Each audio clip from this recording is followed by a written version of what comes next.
A distressed woman seeks help after an altercation in her home. She was quite hysterical. He attacked her and she shot him. She did not know if he was alive or dead.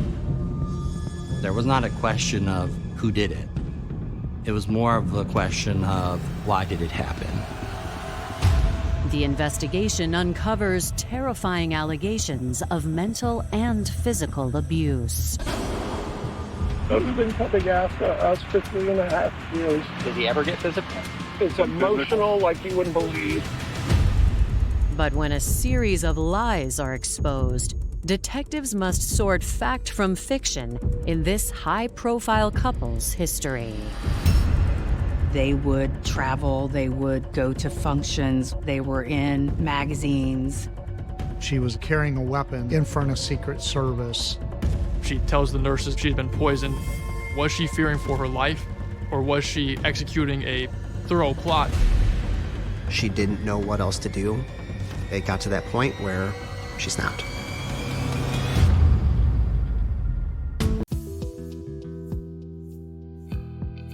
Lakewood Ranch, Florida is a private neighborhood known for its safety. But security gates can't protect its residents from each other.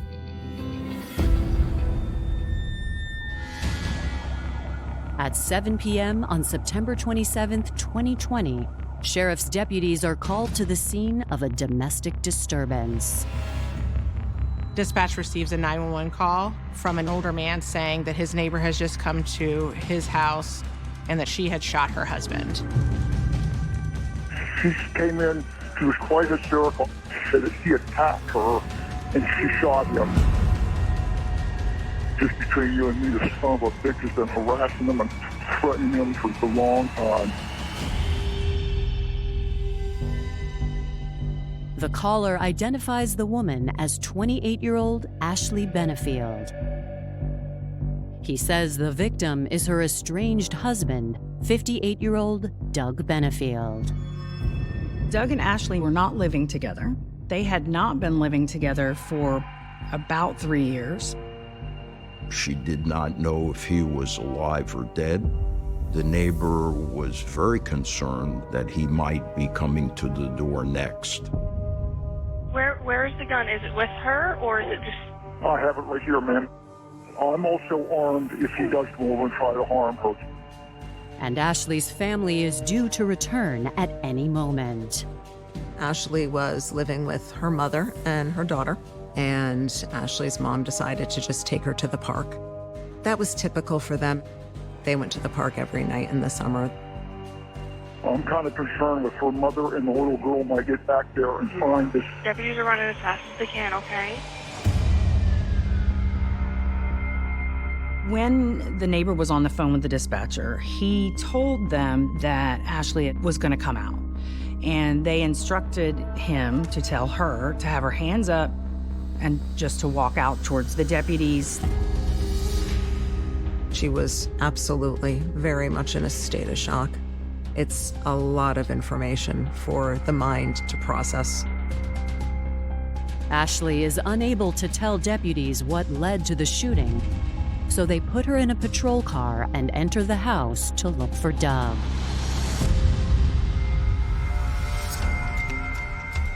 They find Doug Benefield in the back bedroom. He is semi-conscious. The deputies on scene observed that he had one wound to his right leg and one wound to his upper right chest area. They cut his shirt off. They tried to perform CPR and tried to resuscitate him, but he died before he was able to arrive at the hospital. Law enforcement thought that it was a domestic dispute that had gotten out of hand and ended up with Doug being shot and killed. There was not a question of, as they say, who did it. It was more of a question of why did it happen? What was going on between Ashley and Doug?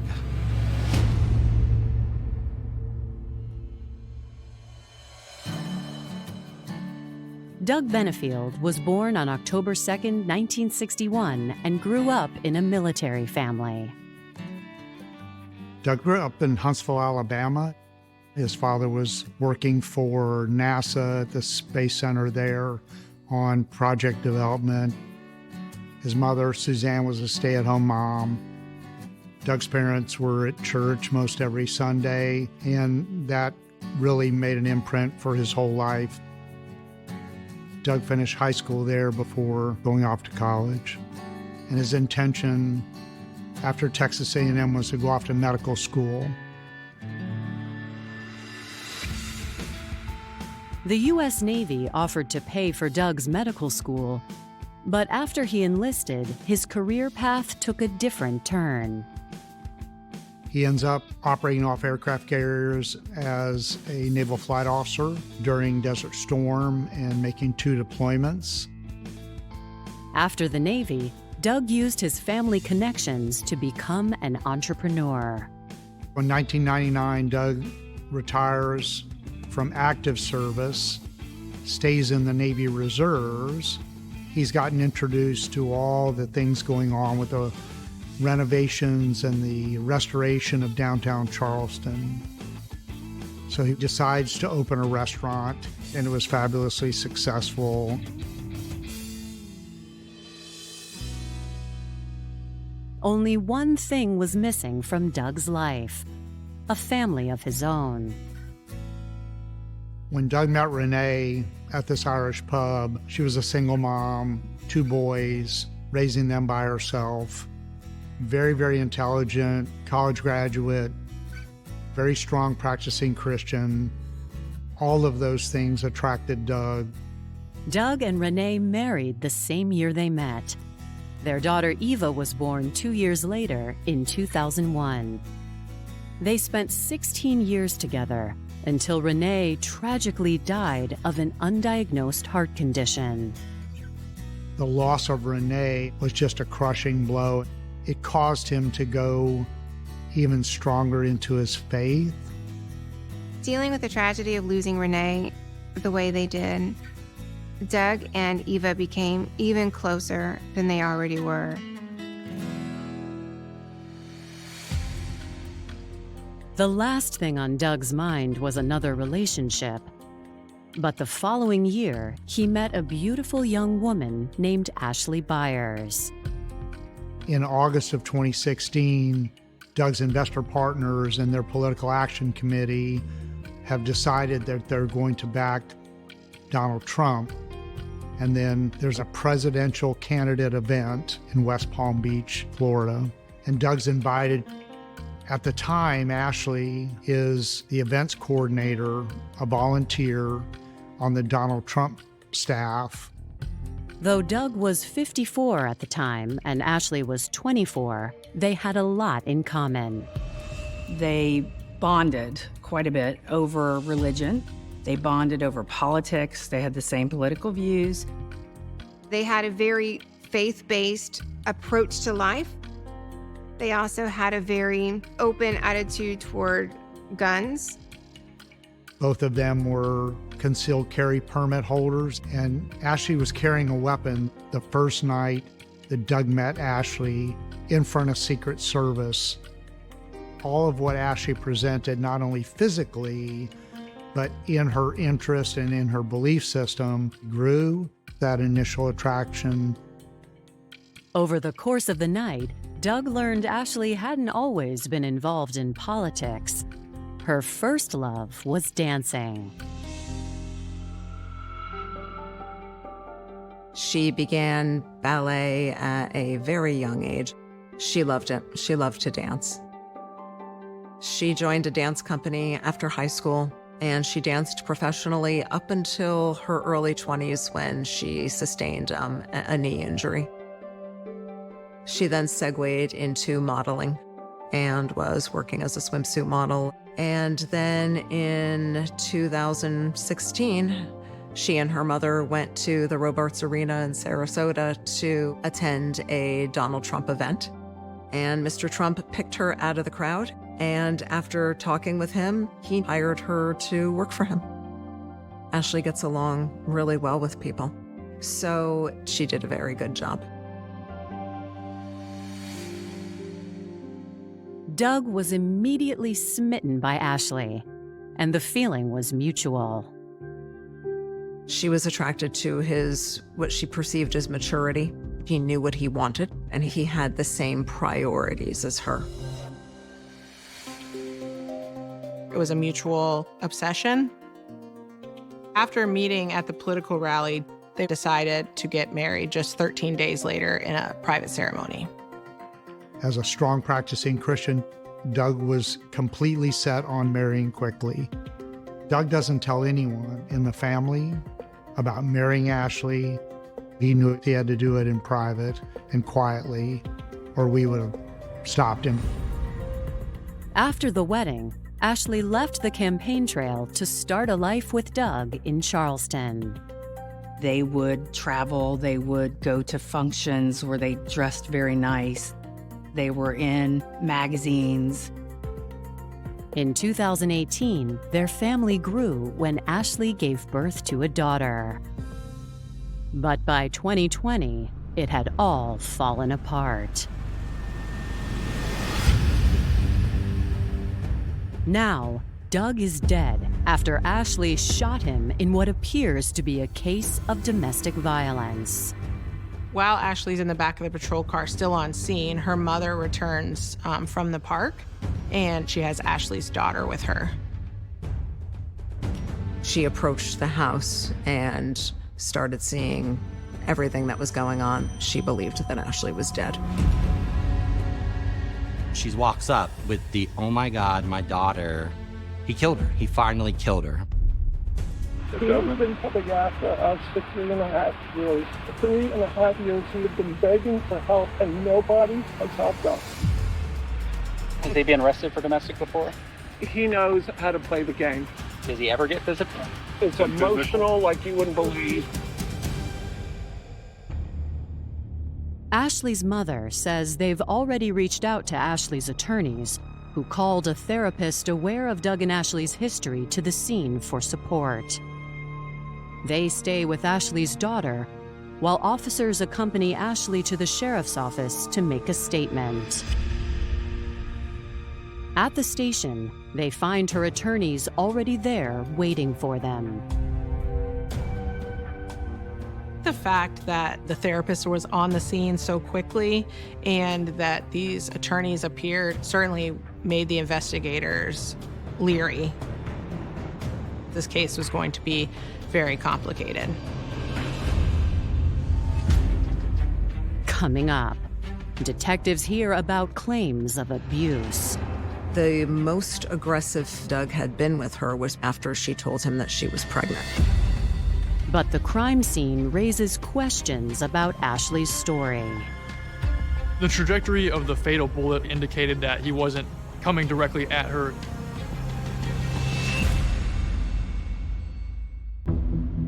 Manatee County sheriffs are investigating the shooting death of Doug Benefield. They're hoping to get a statement from his wife, Ashley Benefield, but her lawyers advise her to remain silent. Instead, investigators get a statement from a therapist familiar with the couple's complicated history.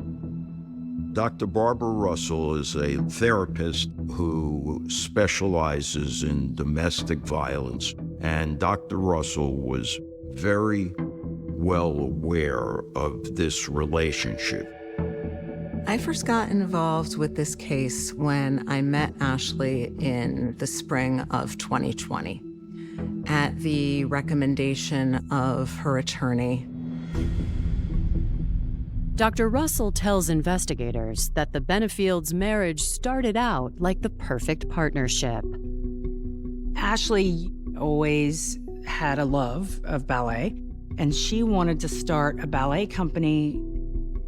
Doug knew that participating in such a thing would be the fulfillment of Ashley's dream, and so he suggested that they create this national ballet company and that he would finance it. Doug, being an innovator, put the ballet company together with funding from his investor partners. In the summer of 2017, Doug and Ashley have begun to hire dancers for the ballet company. They've hired staff. But according to Dr. Russell, Ashley soon realized that Doug couldn't fulfill her dream. They started to have kind of some problems, financial, I believe. They laid off a handful of the dancers that had been hired. The ballet pretty quickly starts to crumble, and with it, their relationship did as well.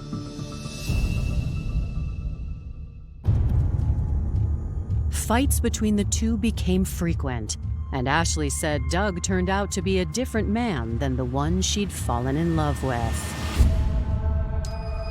He would try to use kind of controlling tactics, dictate what friends that she could hang out with, what she could wear. From what I had gleaned from different reports that Ashley made, the allegations that were raised started to really have credence. When she learned she was pregnant, she had expected, if anything, that her being pregnant would make him less aggressive, and instead it escalated the situation. The type of things that he was doing escalated to shooting a gun into the ceiling.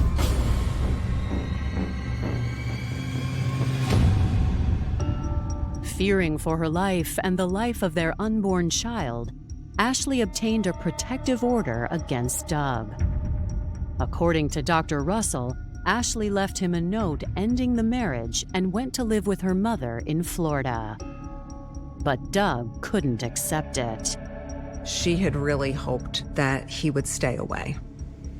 Instead, he came to Florida. Dr. Russell says Ashley spent the next 3 years in courtrooms trying to finalize the divorce, but Doug refused to go away. He'd been showing up at the house more often. He had a tracker on Ashley's car. Ashley found evidence in his text messages that he was getting the reports from the tracker. She would often be driving around and would look in the rearview mirror, and he would be there.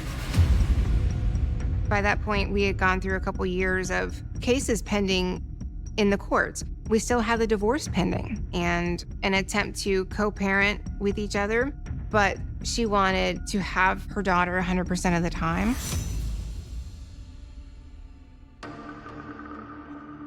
To escape the situation, Ashley and her mother began planning a move to Maryland.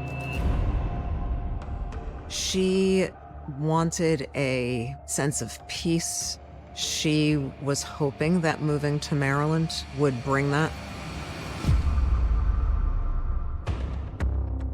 But when Doug found out, he got a job in Maryland and insisted on joining them. As the weeks got closer to this anticipated move, Ashley became increasingly fearful for her safety. To authorities familiar with domestic violence, it sounds like a powder keg waiting to explode. Doug is allowed to have visitation with his child, but Ashley was actually speaking to her lawyer about getting an injunction against Doug to prevent him from having contact with his child and her. There was a great deal of concern that Doug would eventually do significant physical harm, if not take Ashley's life. However, others that knew Doug find the allegations hard to believe. His daughter, Eva, was in South Carolina at the time, but she knew in her heart that something wasn't right. Doug was an extremely conscientious, mindful person. I think every step he took was along a path of creating a happy family. Ashley made false allegations against him to prevent any chance of him getting custody of their daughter. I knew that wasn't who Doug was, to ever physically abuse anyone, especially the mother of his child, and his wife.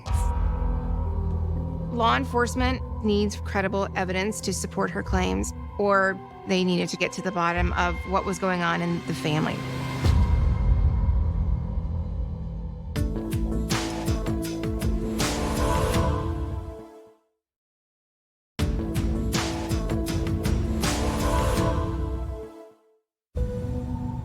Just hours after discovering Doug Benefield shot in his home, detectives are learning the details of his alleged abuse.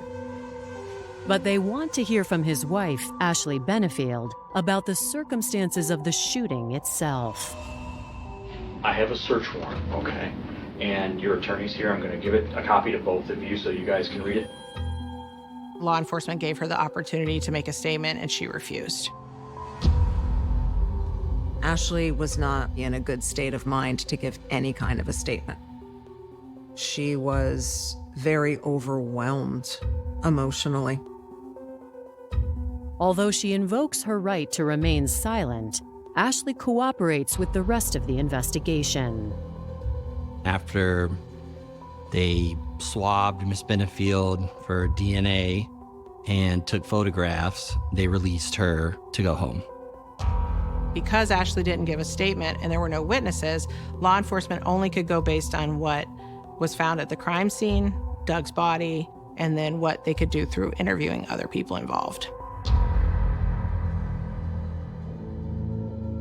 Detectives begin by conducting a search of the residence Ashley lived in with her mother.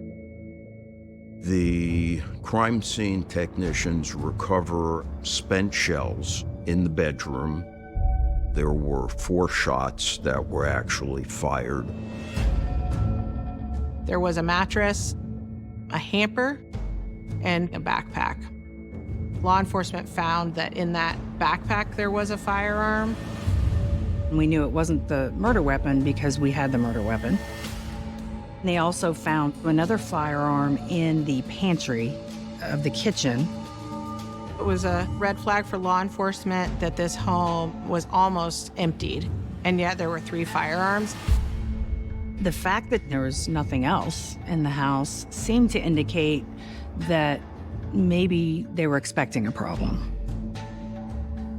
One of the firearms belonged to Ashley's mother, and 2 of the firearms belonged to Ashley. Doug was absolutely unarmed. He had no guns or weapons of any kind on his person. He didn't even have his wallet with him.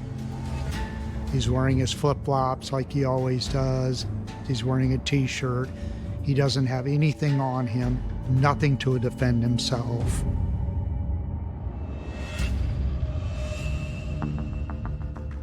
Other aspects of the case are also concerning to investigators.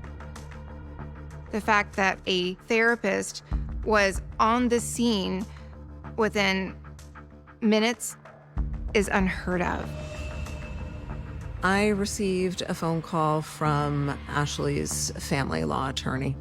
She asked me to please go over to the house to check on Ashley's mother. She reiterated that her mom had thought that it was Ashley who had been killed. I was absolutely shocked to hear that Doug was the one who had been shot. Law enforcement started speaking to other law enforcement officers who had dealt with Ashley in the past. They learned that she was less credible than they initially thought she was. Sheriff's deputies tell detectives about a report Ashley filed in 2017. She was convinced Doug was trying to kill her and the baby. He sent her a birthday gift, which was tea. She claimed that it smelled funny when she opened the package, and she thought that it may have poison in it. I contacted the bomb squad and hazmat team that came out to inspect the box and analyze it for what was inside. Ultimately, they'd find that there was nothing malicious about this package of tea. Ashley was not happy that law enforcement was not going to arrest Doug.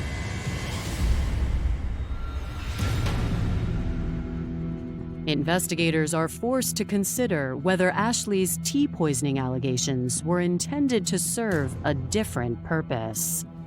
Looking back at everything, it seemed she was trying to show everybody that he was such a bad person and that he would try to do this to her and the baby.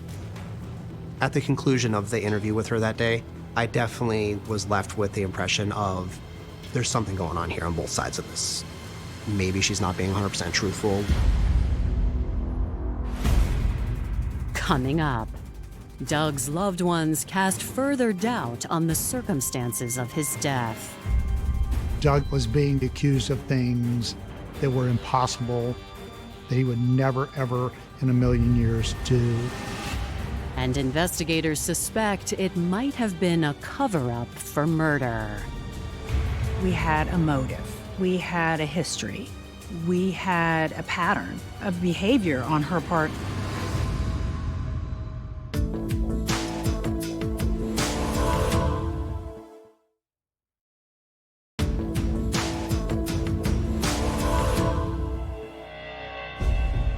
Over 48 hours into the investigation of Doug Benefield's shooting death, authorities suspect his wife, Ashley Benefield, has not been telling the truth. However, they need to be certain they aren't jumping to any conclusions. It complicates matters because there's only other people's understanding for law enforcement to depend on to compare to the allegations Ashley's making. Doug Benefield's loved ones tell detectives that the man they knew bore no resemblance to the abusive husband Ashley described.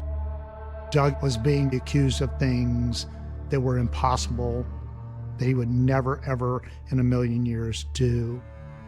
Doug was a loving man that took care of other people. All information that I got was a very different picture than one that Ashley had painted. According to them, Ashley wasn't a victim, she was the problem.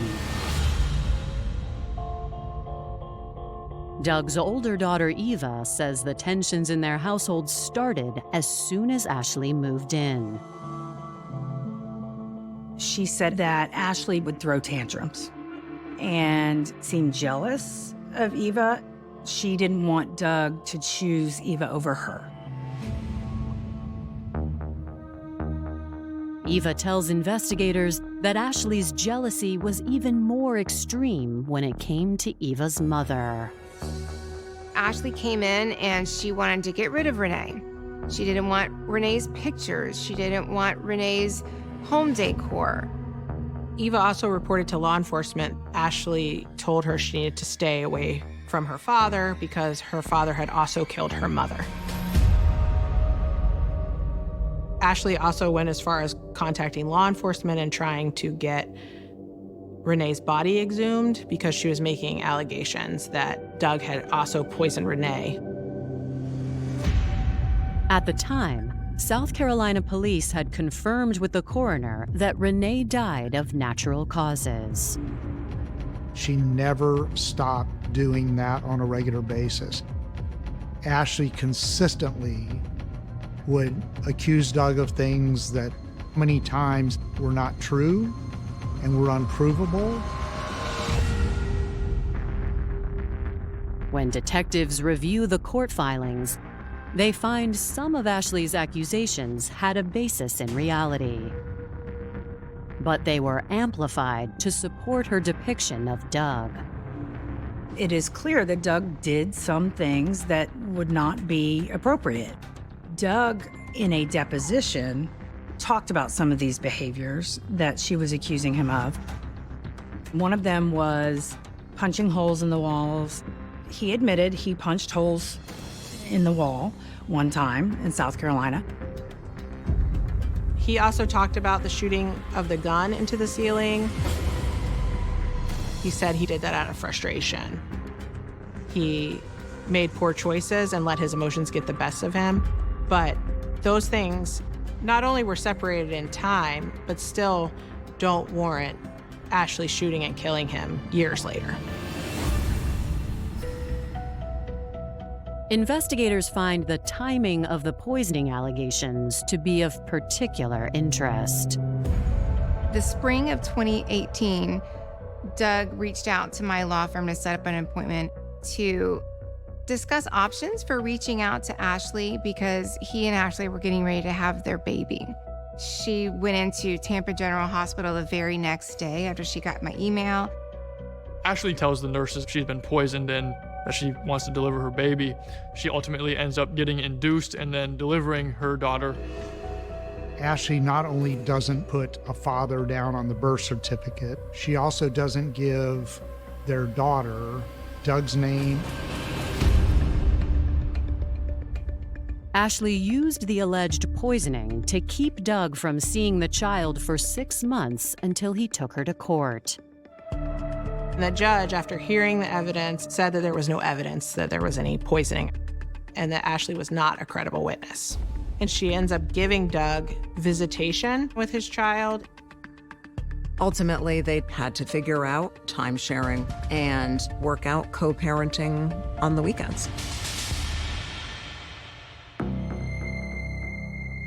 Over the next 2 years, Ashley responded by taking her accusations to a new level. Initially, she said he was doing abusive things to her, and then when that didn't work, she changed to abusive behaviors towards the child. Law enforcement takes domestics very serious. Claims of abuse against children. They investigated these cases to their fullest. We found there was never any evidence that Doug did any crimes against the child. To investigators, it suggests Ashley was willing to do anything to retain sole custody of their child. She was hell-bent and was willing to make almost any allegation she could to make that happen. Was she fearing for her life, or was she executing a thorough plot to start her own life without Doug in the picture now?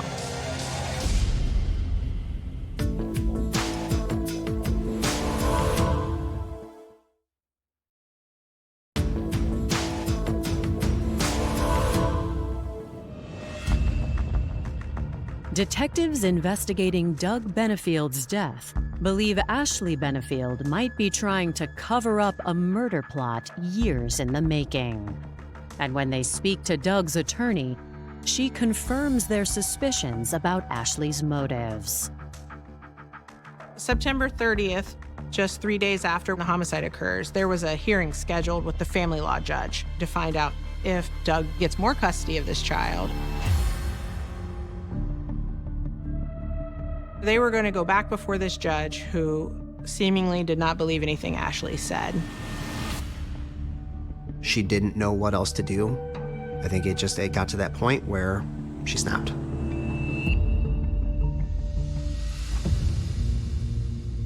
I think the tea situation was absolutely Ashley's attempt to frame Doug. She knew that if she could establish a pattern that Doug had killed his first wife, Renee, then it would be logical that he would do the same thing to her. When there's only one side of the story, it makes it an incredibly tough job to argue self-defense versus homicide. To prove their case, detectives will need hard evidence. They took Doug's shirt from the crime scene and analyzed that shirt for any residue from a bullet or gunpowder. There was no stippling found on either the clothing or the body of Doug Benefield. Based on the lack of stippling, they were able to determine that the firearm was potentially 6 feet away from his body. If Doug were coming at Ashley, you would think they would be much closer than 6 feet. Combined with Doug's autopsy report, the findings paint a clearer picture of what occurred. The trajectory of the fatal bullet was from the right side of Doug's chest. This likely indicated that he wasn't coming directly at her in the sense of an attack.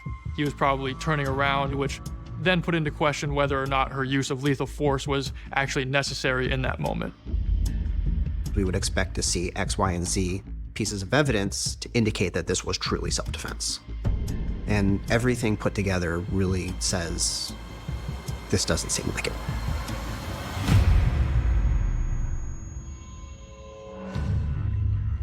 On November 4th, 2020, Ashley is arrested and charged with second-degree murder. The media dubbed her the Black Swan. She's a beautiful girl who was a ballerina and now is accused of a heinous crime. And it does affect the case. Ashley's loved ones rally in her defense, and in the days leading up to the trial, an army of supporters march outside the courthouse. They had bullhorns out there chanting things like "We stand with Ashley" and trying to raise awareness about what was going on.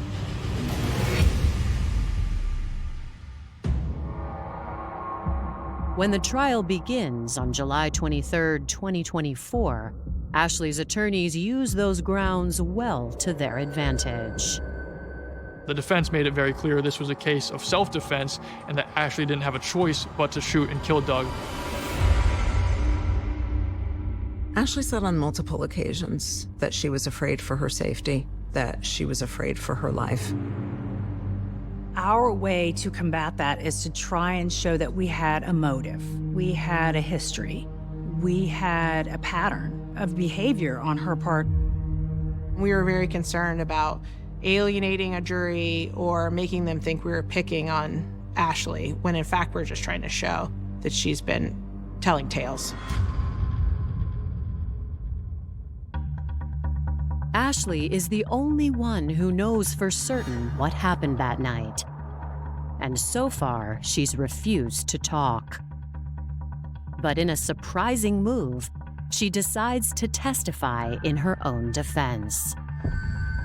Once Ashley was called to the stand, the entire dynamic of the trial completely shifted. We all kind of knew now it's going to get real.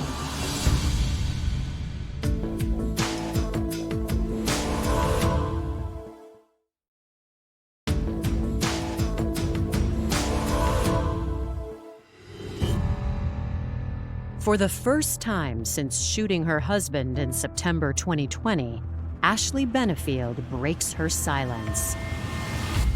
From the stand, she walks the jurors through an emotional account of what happened. Ashley and her mother were in the process of moving. Doug insisted that he help with the packing. Ashley says Doug tried to force her to reconcile, and he wouldn't take no for an answer. He wouldn't let me leave. I tried to leave. He stopped me. He was standing in the doorway. He said, "You're f***ing done." Ashley says that Doug hit her in the face. This is when Ashley ran to her bedroom. At that point, when Doug crashes through the bedroom door, what alternative is Ashley Benefield left with? She grabs the gun in an effort to defend herself. She says that she started pointing the gun at Doug and told him to stop moving towards her. And when he didn't listen to those commands, she says that's when she pulled the trigger.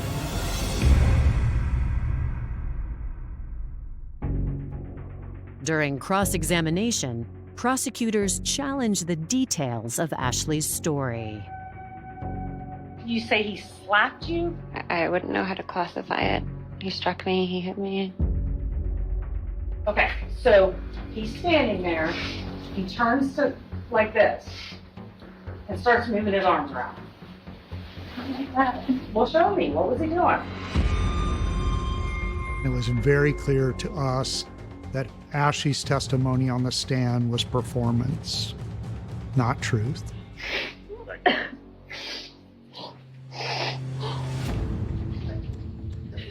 She would go through the motions of wailing and, convulsing and crying, but I never saw a tear. One of my goals was to get the jury to see that. During my closing, I talked a lot about Ashley's manipulation, that she attempted to manipulate Doug, she attempted to manipulate law enforcement, she attempted to manipulate the courts. After a week-long trial, the jury retires to deliberate. In those moments, you feel the weight of your work. You can't help but think, did I do enough? Did we give enough information to this jury? 6 hours later, they return with a verdict. The defendant is guilty of manslaughter, a lesser included offense. The jury coming back with manslaughter, I believe, is an attempt to give some recognition that this was a very difficult case. And I think it was probably the best result to come to justice in the end. Ashley is sentenced to 20 years in prison.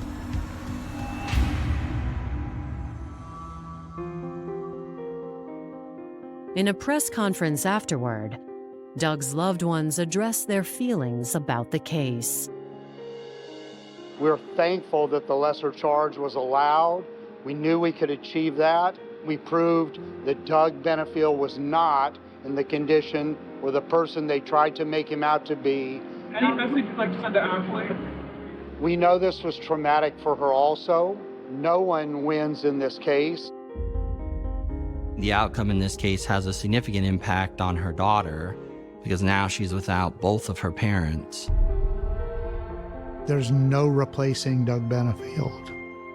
No one with his creativity, no one with his innovation.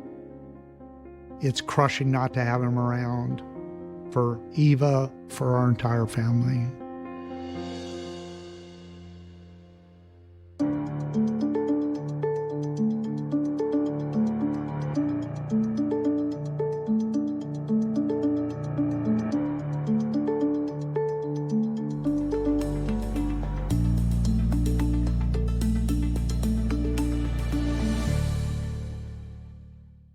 The serene tranquility of Lakewood Ranch, Florida, an enclave renowned for its meticulously planned communities and unwavering sense of safety, was shattered into 1,000 pieces on a crisp autumn evening.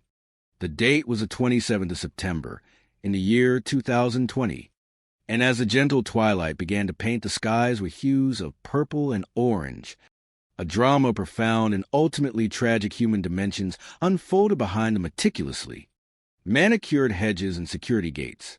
These gates, designed to keep external dangers at bay, proved tragically insufficient against the turbulence that can sometimes fester within the human heart, demonstrating with chilling clarity that no fortress, however secure, can entirely protect its residents from the volatile complexities of internal strife. At precisely 7 o'clock in the evening, an urgent, frantic call sliced through the calm of the Manatee County Sheriff's Department. Dispatchers received a distressed 911 plea from an older gentleman, his voice thick with a mixture of shock and profound alarm. His neighbor, he relayed, had just arrived at his doorway, delivering a revelation so astounding, so utterly terrifying that it seemed to defy belief. "She just came to my house," the caller managed to articulate, his voice wavering. "And she had shot her husband." The statement hung in the air, a declaration of violence that seemed utterly incongruous with the idyllic backdrop of their upscale neighborhood. The woman in question, the one who had so abruptly appeared at his threshold, was identified by the caller as 28-year-old Ashley Benefield. He described her state in stark, arresting terms. She came in, she was quite hysterical. Her words, tumbled out in a torrent of raw emotion, painted a chaotic and frightening picture. She said that he attacked her and she shot him. The victim, the estranged husband of Ashley, was identified as 58-year-old Doug Benefield. It was a detail that immediately raised the antennae of any seasoned observer of domestic disputes. Estrangement, a simmering emotional distance, often forms the dangerous fault lines upon which such catastrophic events can rupture. The caller further clarified, Doug and Ashley were not living together. They had not been living together for about 3 years. This separation, a period of considerable duration, suggested a protracted conflict rather than a sudden, isolated eruption of violence. Ashley's distress was palpable, yet mingled with a chilling uncertainty. She did not know if he was alive or dead, the neighbor recounted, highlighting the immediate medical uncertainty that compounded the shock of the shooting itself. The neighbor, now acutely aware of a potentially armed and wounded man somewhere nearby, became gravely concerned for his own safety and that of his community. He immediately voiced a critical question to the dispatcher, his anxiety evident. "Where's the gun? Is it with her?" His fear, understandable in such an unpredictable scenario, was compounded by the imminent arrival of Ashley's family. Ashley's family is due to return at any moment, he emphasized. The deputy, a pragmatic soul accustomed to the sudden pivots of crisis management, quickly assessed this additional layer of complication. Ashley was residing with her mother and her young daughter.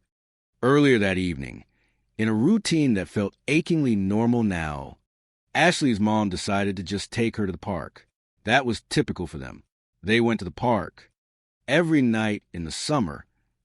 This poignant detail of a mother and daughter enjoying a simple, innocent evening at a park, only minutes before their world was irrevocably upended by the dark forces of human conflict, underscored the abrupt and devastating shift in their reality. Sheriff's deputies, propelled by a profound sense of urgency and the gravitas of potential active scene, were, as the phrase goes, running as fast as they can to the scene. The dispatcher, maintaining a calm but firm demeanor, issued crucial instructions to the 911 caller regarding Ashley's impending interaction with law enforcement. When the neighbor was on the phone with the dispatcher, an investigator later recounted, he told them that Ashley was going to come out, and they instructed him to tell her to have her, hands up, and just to walk out towards the deputies. This protocol, standard procedure in potentially dangerous and fluid situations, aimed to minimize further risk and ensure the safety of all parties involved, including Ashley herself. Upon her cautious emergence from the neighbor's home, Ashley's demeanor struck the responding officers with a visceral impact. She was absolutely very much in a state of shock, a deputy observed, his voice tinged with a blend of professional detachment and human empathy.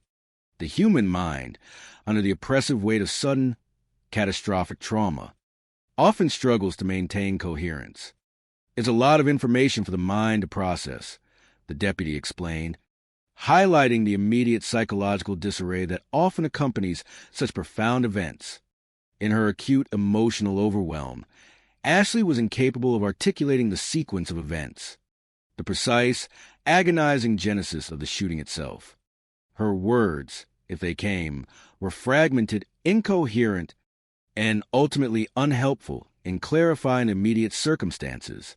Consequently, and as a standard practice when faced with an unresponsive but involved party in a violent crime, deputies gently but firmly place her in a patrol car, a secure, isolated space where she could begin to process the cataclysmic events while the immediate investigation into the scene could commence without additional distraction or perceived threat.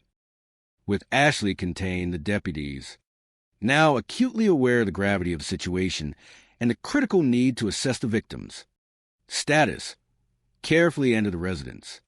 Their mission was clear and immediate: locate Doug. The search led them to the back bedroom, where they found Doug Benefield. His state was precarious. He was semi-conscious, a thin thread of life still clinging to his physical form, but one that was rapidly unraveling. The deputies on scene immediately noted the visible injuries. They observed that he had one wound to his right leg and one wound to his upper right chest area. The sight of such injuries, direct indicators of the violence that had just transpired, sent a stark, undeniable message to the seasoned officers. Acting swiftly and professionally, they initiated emergency life-saving measures. They cut his shirt off, a somber investigator would later report. They tried to perform CPR and tried to resuscitate him. Despite their diligent, desperate efforts, fate, or perhaps the inexorable trajectory of a bullet, had already sealed Doug's grim destiny. But he died before he was able to arrive at the hospital, the investigator concluded. The stark finality of the statement underscoring the irreversible outcome. The immediate presumption. A common working theory in the tumultuous aftermath of domestic violence calls was that this was a tragic escalation of an ongoing conflict. Law enforcement thought that it was a domestic dispute that had gotten out of hand and ended up with Doug being shot and killed, a police spokesperson later affirmed. The initial chaos provided a chilling certainty regarding the identity of the shooter. There was not a question of, as they say, who did it. Ashley herself had confirmed her involvement to the neighbor, albeit in a hysterical state. Thus, the investigative focus pivoted, shifting from the elementary question of perpetrator identification to the far more intricate, psychologically charged query of motivation and history. It was more of a question of why did it happen, what was going on between Ashley and Doug. This foundational question would set the stage for an inquiry that would unravel layers of deeply entrenched personal histories, alleged abuses, and startling deceptions. The narrative of Doug Benefield, the victim, began on the 2nd of October, 1961. He emerged from humble but honorable origins, growing up in Huntsville, Alabama, a city steeped in scientific ambition and innovation, especially during the Cold War era. His family life was characterized by discipline and a strong work ethic, a predictable environment for a military family. His father was intimately involved with the nation's burgeoning space program, working for NASA, the space center there, on project development. This background likely instilled in young Doug a sense of purpose, precision, and an appreciation for ambitious undertakings. His mother, Suzanne, played the archetypal role of a devoted homemaker, ensuring a stable and nurturing environment, a bedrock of their family life. An unyielding constant that would profoundly shape Doug's character was their unwavering religious commitment. Doug's parents were at church most every Sunday, an associate recalled, and that really made an imprint for his whole life. This early immersion in faith would remain a powerful, guiding force throughout his existence, providing solace and direction in moments of profound joy and unimaginable sorrow. Doug completed his high school education in Huntsville before embarking on the next phase of his intellectual journey at Texas A&M. His initial aspirations were noble, ambitious, and aligned with desire to serve and heal. And his intention after Texas A&M was to go off to medical school, a close friend explained, painting a picture of a young man driven by intellectual curiosity and a deep sense of responsibility. However, as often happens in life's meandering pathways, circumstances conspired to steer him onto an alternative, equally demanding trajectory. The United States Navy, with its long-standing tradition of offering educational opportunities in exchange for service, extended an offer to cover Doug's medical school expenses. But once enlisted, the allure of the sea and the call of military aviation proved too strong to resist, fundamentally altering his professional destiny. His career path took a different turn, a former colleague elaborated. Instead of the sterile precision of an operating room, Doug found himself navigating the thunderous expanse of the open ocean. He ends up operating off aircraft carriers as a naval flight officer during Desert Storm and Making, 2 deployments, a testament to his adaptability, courage, and dedication to national service. The roar of jet engines, the strategic complexities of aerial warfare, and the camaraderie of fellow servicemen forged in him resilience and resourcefulness that would serve him well in the civilian world. Upon the conclusion of his distinguished military career, Doug, ever the pragmatist, skillfully leveraged his familial connections, a network cultivated through generations of public service and civic engagement, to transition seamlessly into the vibrant world of entrepreneurship. In 1999, Doug retires from active service. An acquaintance explained, stays in the Navy Reserves. This strategic decision allowed him to maintain a connection to the military ethos he cherished, while simultaneously exploring new professional frontiers. His keen eye for opportunity soon led him to a burgeoning real estate market. He's gotten introduced to all the things going on with the renovations and the restoration of downtown Charleston, a city renowned for its historic charm and economic resurgence. Capitalizing on this insight and his innate entrepreneurial spirit, Doug made a bold venture. So he decides to open a restaurant, and it was fabulously successful. This endeavor was not merely a financial success. It provided him with a new sense of purpose and a deeper connection to the community he had chosen as his home. Despite his professional triumphs and growing financial stability, Doug felt a profound void in his personal life. A crucial piece of his life's mosaic remained missing: the warmth and companionship of a family of his own. His quest for personal fulfillment led him to an Irish pub, a seemingly innocuous setting that would, in retrospect, become a pivotal juncture in his life. There, he met Renee. She presented a profile that deeply resonated with Doug's core values and aspirations. When Doug met Renee at this Irish pub, she was a single mom, 2 boys, raising them by herself. A friend reminisced. Very, very intelligent, college graduate, very strong practicing Christian. These qualities, resilience, intelligence, and an unwavering faith, were precisely all of those things attracted Doug.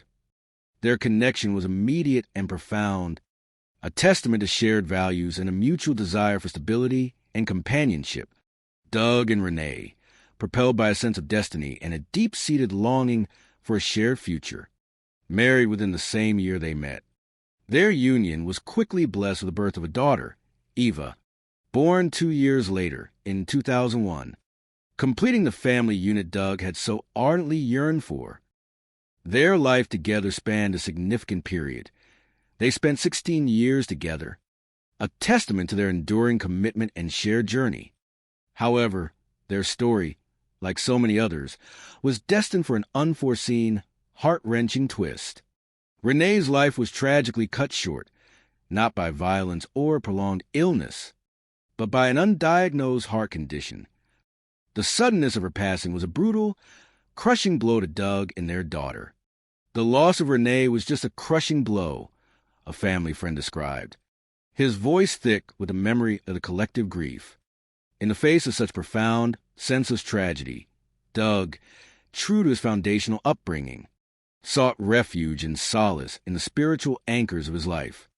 It caused him to go even stronger into his faith, a move common for those grappling with inexplicable loss, seeking answers or at least acceptance beyond the material realm. The shared experience of grief, of navigating the desolate landscape left by Renee's abrupt departure, forged an even deeper, unbreakable bond between Doug and his daughter. Dealing with the tragedy of losing Renee the way they did, Doug and Eva became even closer than they already were. A poignant detail highlighting the resilience of human connection in the face of adversity. The thought of another romantic entanglement was, understandably, far from Doug's mind. His heart, still raw from Renee's loss, seemed to be perpetually focused on nurturing Eva and honoring Renee's memory. Yet, as fate would have it, just the following year, an unexpected encounter would dramatically alter the course of his life once again. He met Ashley Byers, a strikingly beautiful young woman who possessed an undeniable charisma. The circumstances of their meeting were uniquely 21st century political. In August of 2016, as the United States presidential election cycle reached a fever pitch, Doug's investor partners, a consortium of financially influential individuals and their associated political action committee, had decided that they're going to back Donald Trump. This collective political endorsement naturally led to a series of high-profile campaign events. And Doug, a key player in their financial network, received an invitation to a significant presidential candidate event in West Palm Beach, Florida. It was amidst the pulsating energy of this political rally, a scene teeming with ambition, aspiration, and ideological fervor, that Doug first encountered Ashley. At that particular moment, Ashley was immersed in the campaign world, functioning as the event's coordinator, a volunteer on the Donald Trump staff. The immediate age disparity was notable. Doug was then 54 years old, while Ashley was a comparatively youthful 24. A gap of 30 years separated their births, a generational divide that, for many, would signify insurmountable differences. Yet, surprisingly, they found common ground, connecting over areas that often deeply inform an individual's worldview. They had a lot in common. A keen observer of their burgeoning relationship later noted. They bonded quite a bit over religion. They bonded over politics. The investigator further clarified. They had the same political views. They had a very faith-based approach to life. Beyond these philosophical and spiritual alignments, another shared interest emerged, one that underscored pragmatic and perhaps even zealous approach to personal security and the constitutional right to bear arms. They also had a very open attitude toward guns, the investigator revealed. Both of them were concealed carry permit holders, and Ashley was carrying a weapon. This last detail, specifically the image of Ashley with firearm, even in front of Secret Service personnel who were meticulously vetting attendees and maintaining a secure perimeter around the presidential candidate, painted a vivid picture of a woman comfortable and confident in her embrace of firearms. It also contributed to a powerful first impression. All of what Ashley presented, the investigator analyzed, encompassing not only physically, but in her interest and in her belief system, collectively grew that initial attraction for Doug. It was a potent combination: beauty, conviction, shared values, and a distinctive self-reliance. As the political rally unfolded, a night teeming with strategic conversations and fervent speeches, Doug found himself increasingly drawn to Ashley, engaging her in deeper conversation. He discovered that her journey to political engagement had not been a linear one. Her primary passion, her first love, had been the elegant and demanding world of ballet. She began ballet at a very young age, the investigator recounted, sketching the arc of her early life. She loved it. She loved to dance. Her dedication was such that she joined a dance company after high school, and she danced professionally up until her early 20s when she sustained a knee injury. This pivotal injury, a cruel twist of fate for a dancer, necessitated a career redirection. Undeterred, Ashley gracefully segued into modeling and was working as a swimsuit model.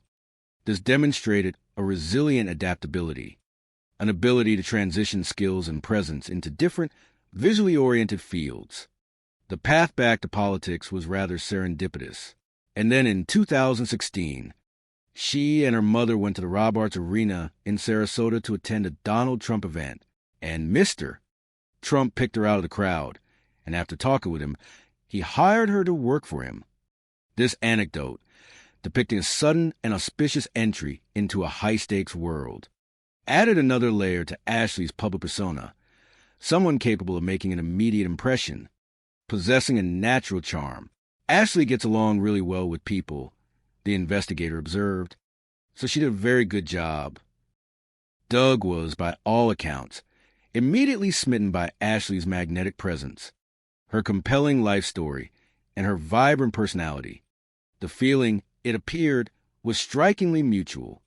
Ashley, too, was drawn to Doug, perhaps not merely by superficial attraction, but by something deeper she perceived in him. She was attracted to his, what she perceived as maturity, an insight that hints at a desire for stability, for an anchor in what might have been a more transient, ephemeral existence as a model and political volunteer. He knew what he wanted, the investigator continued, and he had the same priorities as her. This confluence of desires and priorities created a powerful, almost irresistible force between them. It was a mutual obsession, an investigator mused, selecting a term that suggests an intensity beyond mere infatuation, hinting at a connection that bordered on the all-consuming, perhaps even unhealthy in its rapidity and intensity. The speed with which their relationship escalated was nothing short of breathtaking. After their initial meeting at the political rally, a whirlwind courtship led to an astonishing decision. They decided to get married just 13 days later in a private ceremony. This dizzying pace, almost unheard of in typical adult relationships, speaks volumes about their shared obsession and Doug's own deeply held beliefs. As a strong practicing Christian, Doug was unequivocally completely set on marrying quickly.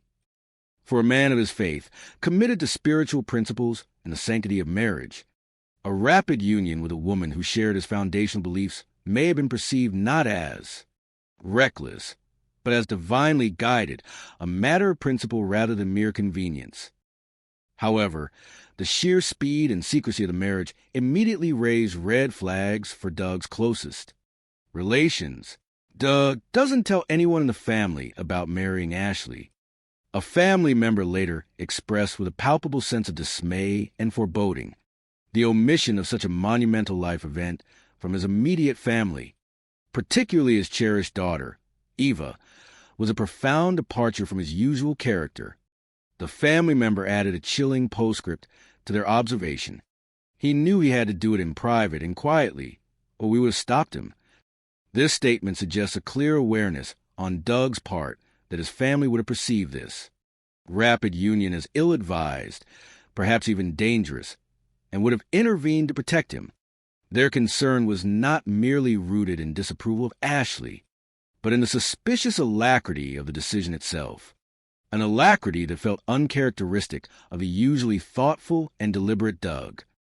Following their private ceremony, Ashley gracefully stepped away from the intense demands of the campaign trail, transitioning instead to the role of a wife and soon a mother as she began to forge a new life with Doug in Charleston. For a time, their new life together seemed to embody a public image of effortless glamour and social prominence. They would travel, they would go to functions where they dressed very nice. A social observer noted, describing a life that projected affluence and sophistication. Their photographs graced the pages of local publications. They were in magazines. It was a portrait of a charmed life, a couple seemingly destined for continued success and happiness. In the year 2018, their burgeoning family welcomed a new addition when Ashley gave birth to a daughter. The birth of a child, for many, solidifies the bond of marriage and infuses a relationship with profound new purpose. Yet, despite the public facade of a perfect partnership and the blessing of a child, by the year 2020, just 4 years after their whirlwind marriage, it had all fallen apart. The public image of success and happiness had crumbled, giving way to an inescapable reality of profound dysfunction and, ultimately, tragedy. And now, the 27th of September, 2020, had brought an unbearable culmination. Now, Doug is dead after Ashley shot him in what appears to be a case of domestic violence. The question, still hanging heavy in the air, echoing through the halls of justice, remain not who, but why. What deeply buried forces, what untold pressures, had conspired to turn a story of rapid romance into a horrifying tale of lethal violence? As Ashley sat stunned and silently disoriented in the back of the patrol, cars still on the scene, a new element of human drama arrived to complicate an already profoundly traumatic situation. Her mother, completely unaware of the cataclysmic events that had transpired in her absence, returned from the park, Ashley's young daughter in tow, blissfully unaware of the horror that awaited them. She approached the house and started seeing everything that was going on, a detective recounted, describing the mother's dawning, horrifying realization as she registered the flashing lights, the patrol cars, the somber faces of law enforcement officers. Her immediate, heart-wrenching reaction, fueled by a parent's primal fear, instantly articulated a drastically different version of reality. She believed that Ashley was dead, the detective explained. With an agonizing cry, she vocalized her terrifying assumption. She walks up with the, "Oh, my God, my daughter. He killed her. He finally killed her." This emotionally charged declaration, made under immense stress and sorrow, immediately introduced a crucial, preemptive defense narrative.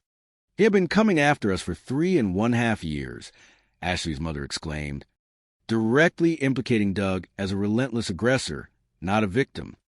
For 3.5 years, he had been begging for help, and nobody had helped him.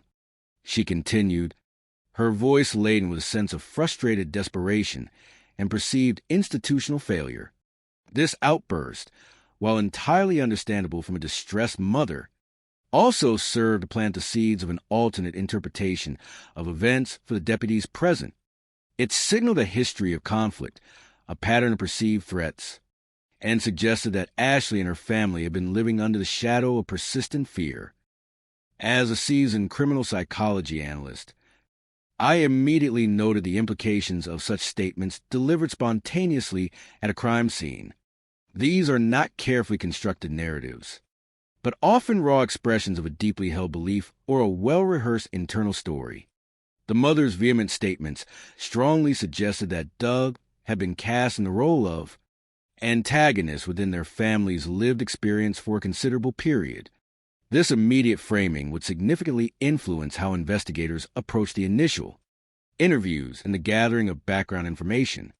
The police, well versed in the complexities of domestic disputes, asked probing questions designed to gauge the historical context of the accusations. Had they been arrested for domestic before? One investigator inquired, seeking documented evidence of prior interventions. The mother's response, "He knows how to play the game," was an indirect but potent insinuation, suggesting Doug's perceived adeptness at manipulating legal systems or evading official repercussions for alleged aggressive behavior. When pressed on the nature of Doug's alleged aggression, does he ever get physical? The mother retorted with an emotional intensity that conveyed the depth of her daughter's alleged suffering. It's emotional like you wouldn't believe.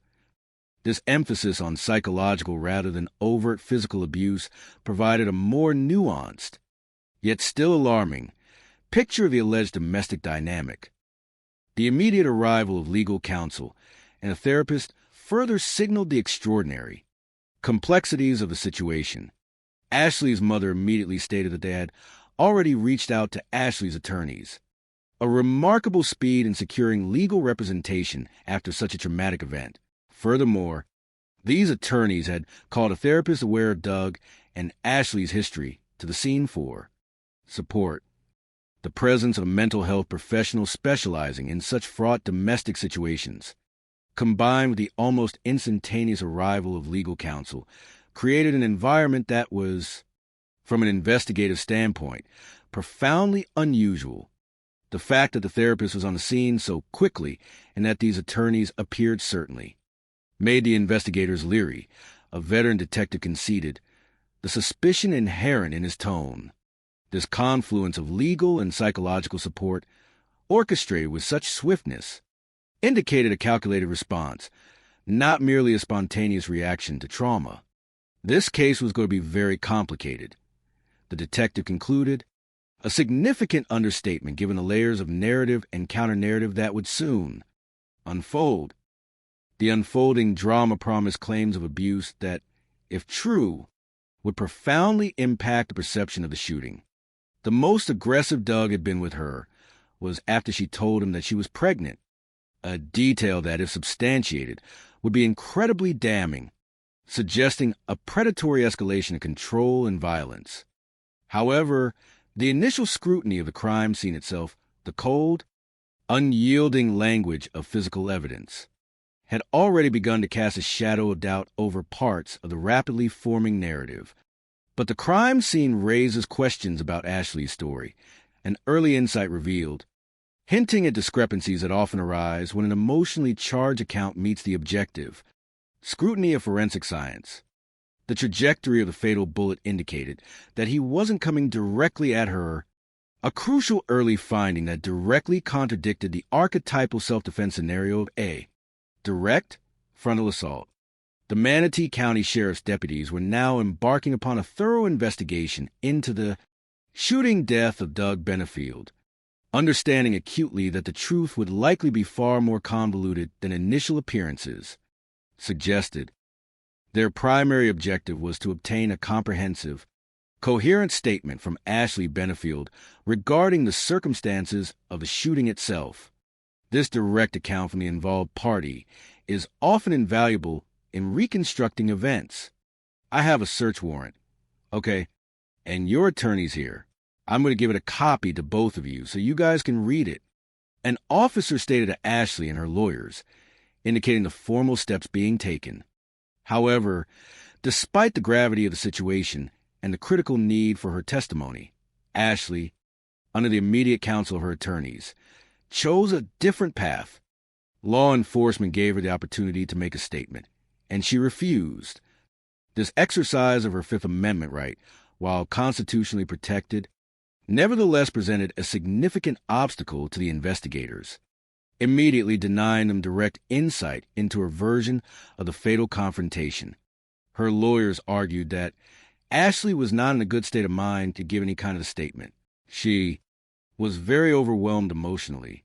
While undoubtedly true that she was in a state of distress, this silence created a vacuum that other narratives would inevitably rush to fill.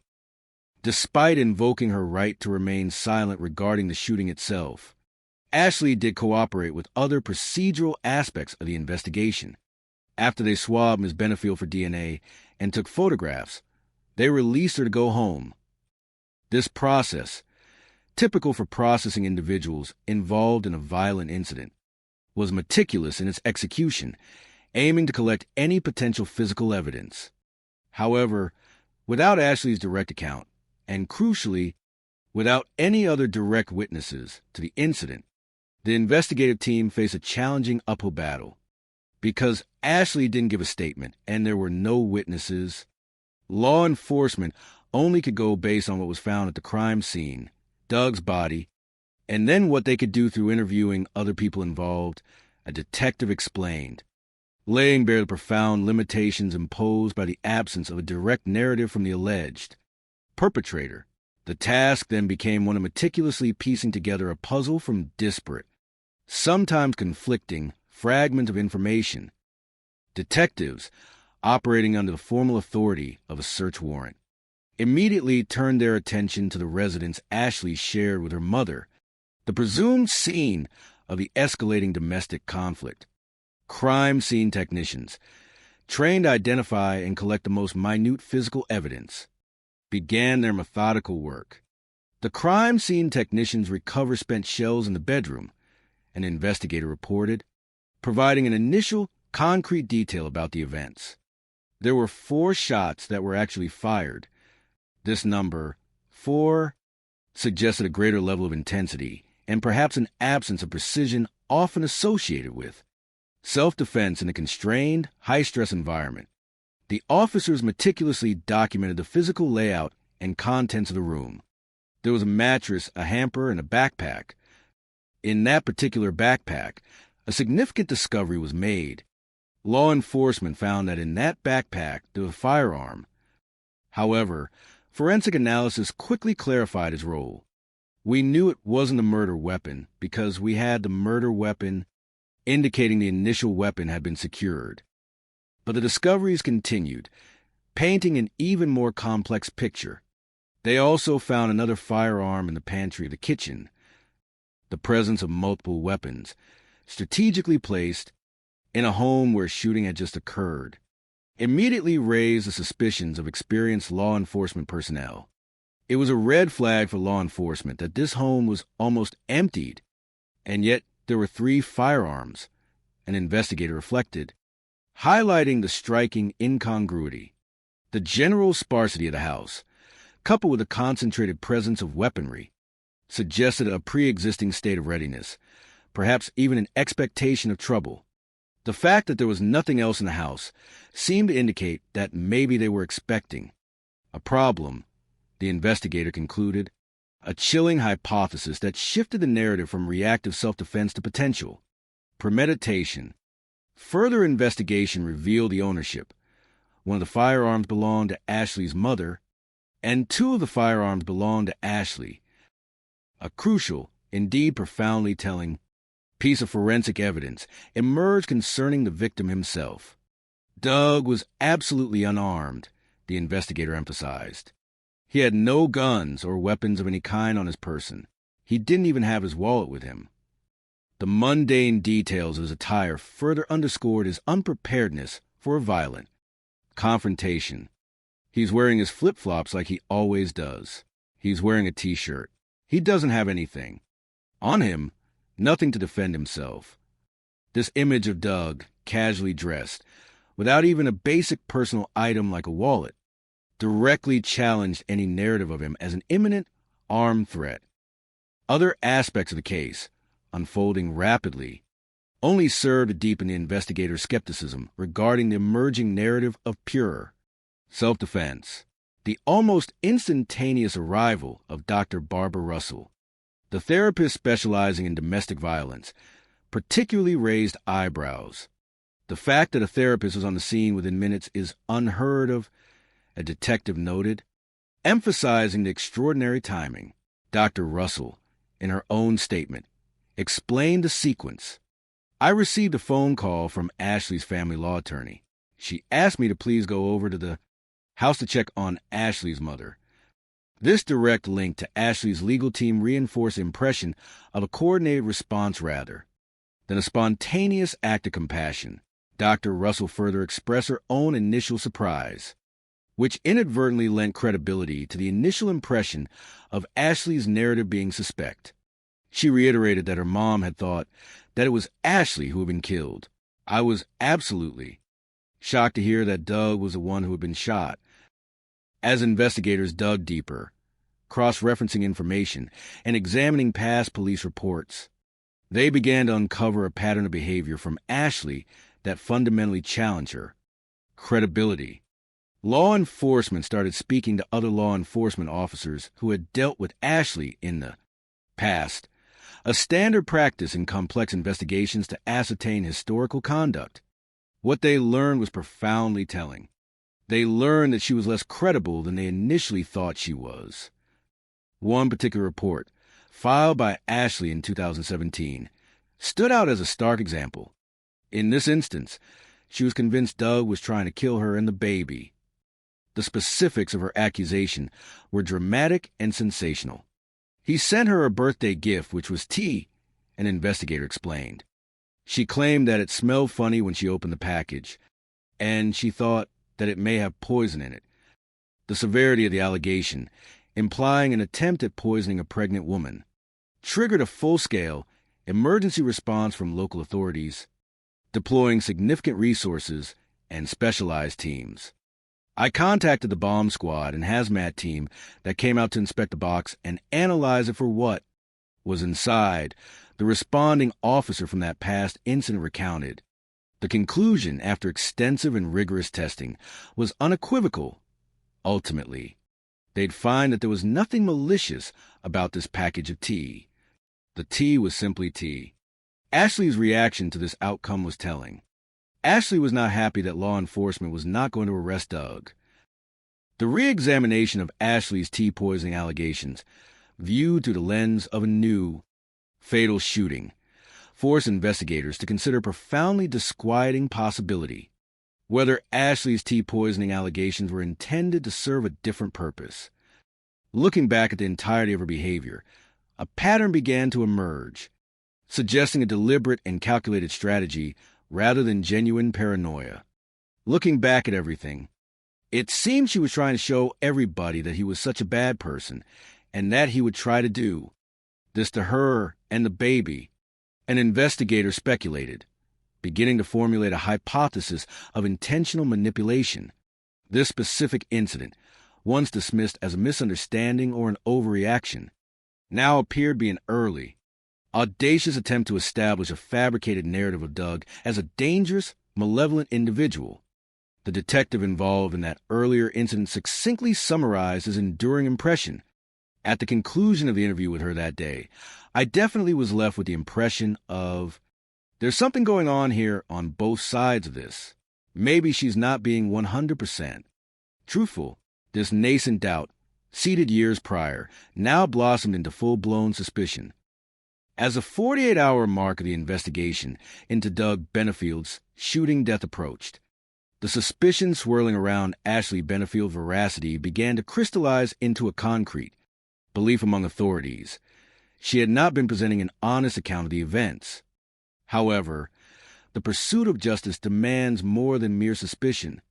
It necessitates verifiable facts and incontrovertible evidence. It was imperative that they avoided hasty conclusions, recognizing the inherent difficulties when dealing with deeply personal narratives. It complicates matters because there's only other people's understanding for law enforcement to depend on to compare to allegations Ashley's making. An investigator candidly admitted, highlighting the challenge of dissecting truth from carefully constructed fiction in the absence of direct testimony from one key player. The battle for the narrative, for the understanding of why Doug Benefield lay dead, was officially underway. Doug Benefield's loved ones, those who had known him intimately for decades, offered a starkly different portrait of the man from the one painted by Ashley's family. Their accounts directly challenged the allegations of an abusive husband. Doug was being accused of things that were impossible, that he would never ever in a million years do, a family friend emphatically stated, expressing profound sense of disbelief and offense at the emerging accusations. To them, Doug was not the controlling, violent aggressor, but rather a loving man that took care of other people. This consistent counter-narrative from multiple sources created a palpable dissonance with Ashley's claims. All information that I got was a very different picture than one that Ashley had painted. A detective observed, acknowledging the increasingly bifurcated understanding of Doug's character. According to those closest to Doug, Ashley was not the victim she portrayed, but rather the problem herself. His older daughter, Eva, shared her profound insights with investigators, detailing how tensions within their household began almost immediately after Ashley moved in. Eva vividly recalled Ashley's unsettling behaviors. She said that Ashley would throw tantrums and seem jealous of Eva, painting a picture of a household fraught with rivalry and emotional volatility. The alleged jealousy extended beyond mere sibling dynamics, reaching into the fundamental bond between father and daughter. She didn't want Doug to choose Eva over her.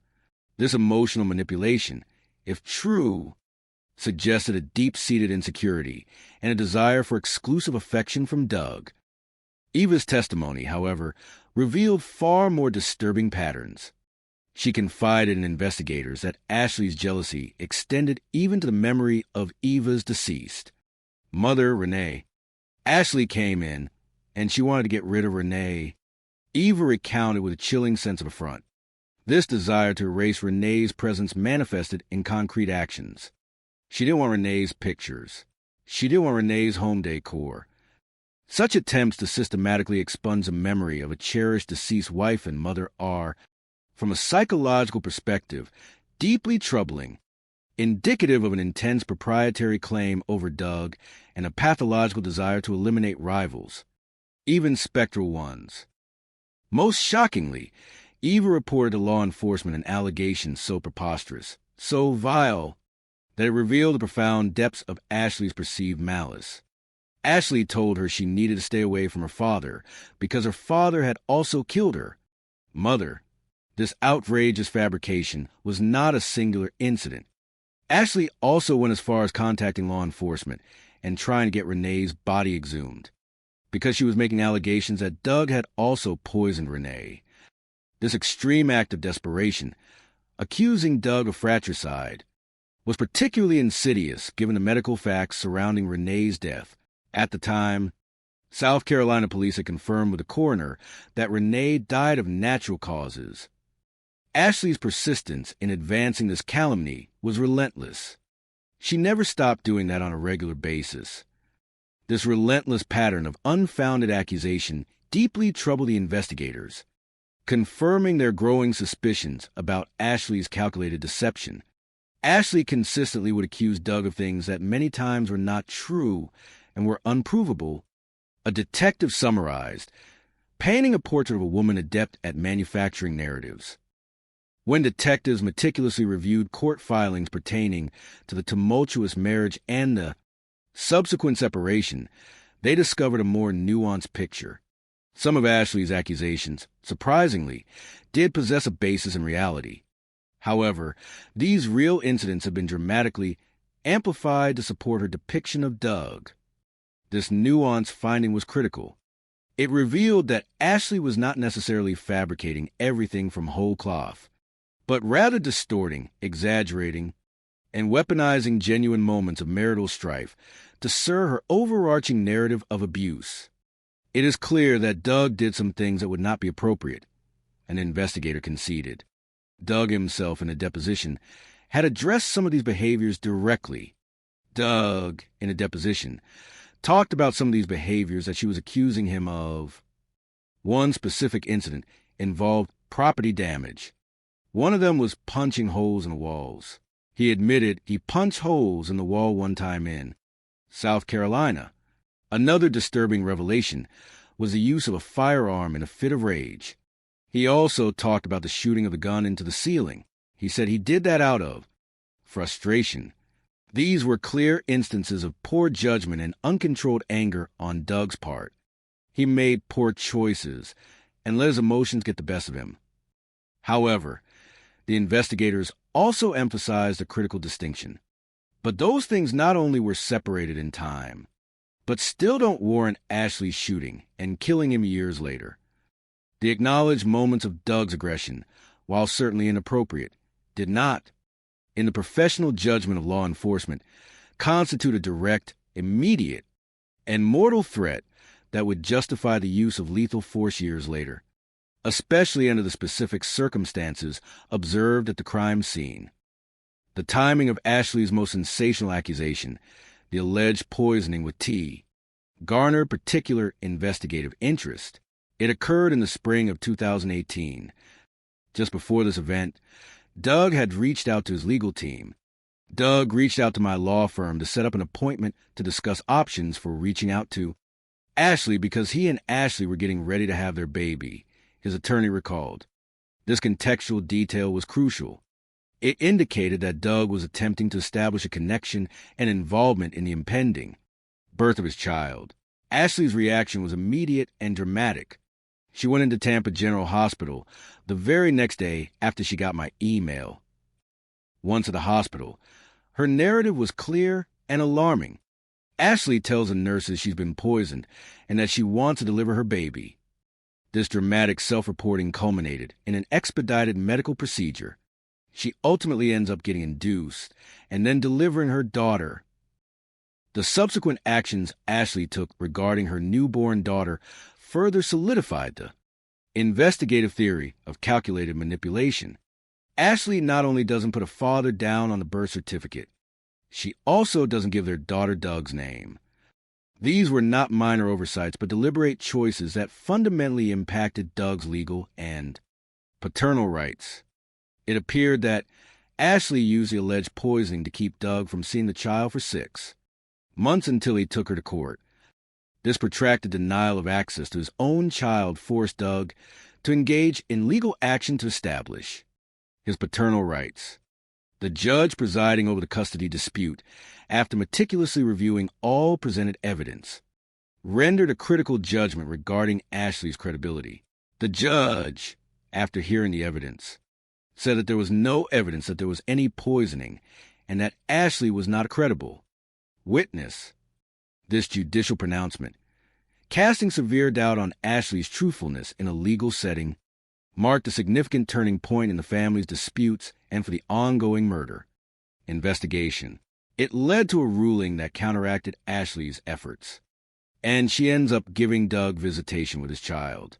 Ultimately, they had to figure out time sharing and work out co-parenting on the weekends. Over the ensuing 2 years, as Doug and Ashley were forced by court order to navigate the complexities of co-parenting, Ashley's pattern of escalating accusations became increasingly stark and desperate. Initially, she said he was doing abusive things to her, an investigator summarized, recalling the initial focus of her claims. And then, when that didn't work, she changed to abusive behaviors towards a child. This shift in the target of her allegations represented a severe escalation, one that law enforcement inherently treats with the utmost gravity. Law enforcement takes domestics very serious, the detective emphasized. Claims of abuse against children, they investigate these cases to their fullest. However, despite the intense scrutiny triggered by these allegations, The investigations yielded a consistent result. We found there was never any evidence that Doug did any crimes against a child. To the seasoned investigators, this absence of corroborating evidence for child abuse, particularly after thorough investigation, suggests a profoundly disturbing motive behind Ashley's relentless campaign. It suggests Ashley was willing to do anything to retain sole custody of their child. The detective concluded, his voice heavy with the weight of this revelation. She was hell-bent and was willing to make almost any allegation she could to make that happen. This stark realization transformed the central investigative question from a mere search for truth into a profound ethical and psychological query. Was she fearing for her life, or was she executing a thorough plot to start her own life without? Doug in the picture now? The meticulous, long-term pattern of false allegations, coupled with the critical absence of immediate, demonstrable threat at the crime scene, began to paint a sinister picture. Detectives investigating Doug Benefield's death now firmly believed that Ashley Benefield might indeed be trying to obfuscate a murder plot, a scheme carefully years in the making. Their suspicions were definitively affirmed when they consulted with Doug's attorney, a person intimately familiar with the prolonged, bitter legal struggle for custody. The attorney delivered a critical piece of information, a bombshell that inextricably linked the shooting to a powerful, immediate motive. September 30th, just 3 days after the homicide occurs. There was a hearing scheduled with the family law judge to find out if Doug gets more custody of this child. The attorney revealed, her voice filled with a tragic awareness of the causal chain. They were going to go back before this judge, who seemingly did not believe anything Ashley said. This was the crucible, the impending legal confrontation that Ashley, having exhausted all other avenues of obstruction and accusation, clearly feared.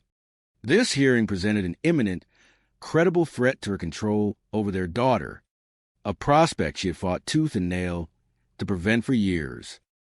The timing, therefore, ceased to be coincidental and became devastatingly incriminating. Ashley's inability to manipulate the courts, coupled with a looming judicial decision that would undoubtedly favor Doug given the judges. Previous skepticism pushed her to a precipice. The phrase, she didn't know what else to do, uttered by someone close to her, but viewed by prosecutors as less an explanation and more a rationalization for an ultimate act of desperation, hinted at a mind pushed to its limits, though perhaps not for reasons of immediate personal safety. I think it just got to that point where she snapped, was the interpretation. However, a snap born of frustration and impending legal defeat differs dramatically from a snap born of immediate, terror-inducing self-preservation. The early tea poisoning incident, once seen as an isolated eccentricity, was now meticulously reevaluated as an integral part of a larger, evolving scheme.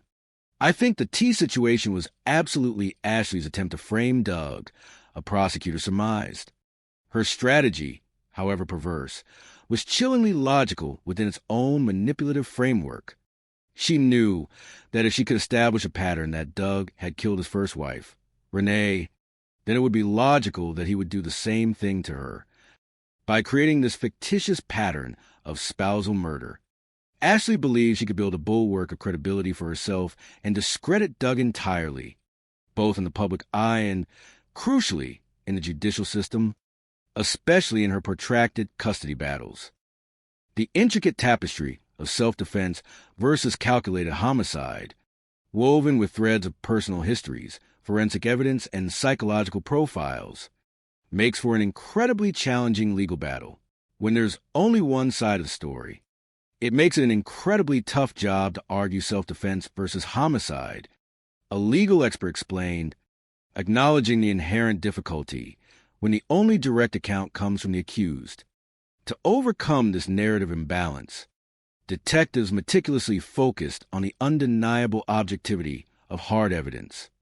To prove their case, detectives will need hard evidence. The most critical pieces of that hard evidence came from a rigorous forensic analysis of the crime, seen in Doug's body.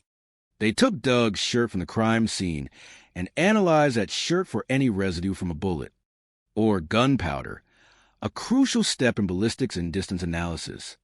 The findings were starkly definitive. There was no stippling found on either the clothing or the body of Doug Benefield. Stippling, the distinctive pattern of unburned or partially burned gunpowder that impacts skin or clothing at close range, is an irrefutable indicator of proximity between the firearm and the victim. Its absence provided a concrete estimate of the firing distance. Based on a lack of stippling, they were able to determine that the firearm was potentially 6 feet away from his body. This finding alone dramatically undermined Ashley's anticipated self-defense narrative. If Doug were coming at Ashley, you would think they would be much closer than 6 feet. A detective reasoned, highlighting the vast discrepancy between the physical evidence and the expected dynamics of a life or death struggle at arm's length. Further forensic clarity was provided by Doug's autopsy report, which offered irrefutable information about the trajectory of the fatal bullet. The trajectory of the fatal bullet was from the right side of Doug's chest. An investigator announced, detailing precise path of destruction. This specific entry point carried profound implications for interpreting the dynamics of the shooting. This likely indicated that he wasn't coming directly at her in the sense of an attack. Instead, the angle suggested another scenario. He was probably turning around, the investigator posited, suggesting that Doug might have been attempting to disengage, flee, or simply had his back or side partially turned to Ashley at the moment of impact. This forensic detail unequivocally put into question whether or not her use of lethal force was actually necessary in that moment. The convergence of all the physical evidence spoke volumes, creating a powerful, silent counter-narrative to Ashley's presumed claim of immediate self-defense. We would expect to see X, Y, and Z pieces of evidence to indicate that this was truly self-defense.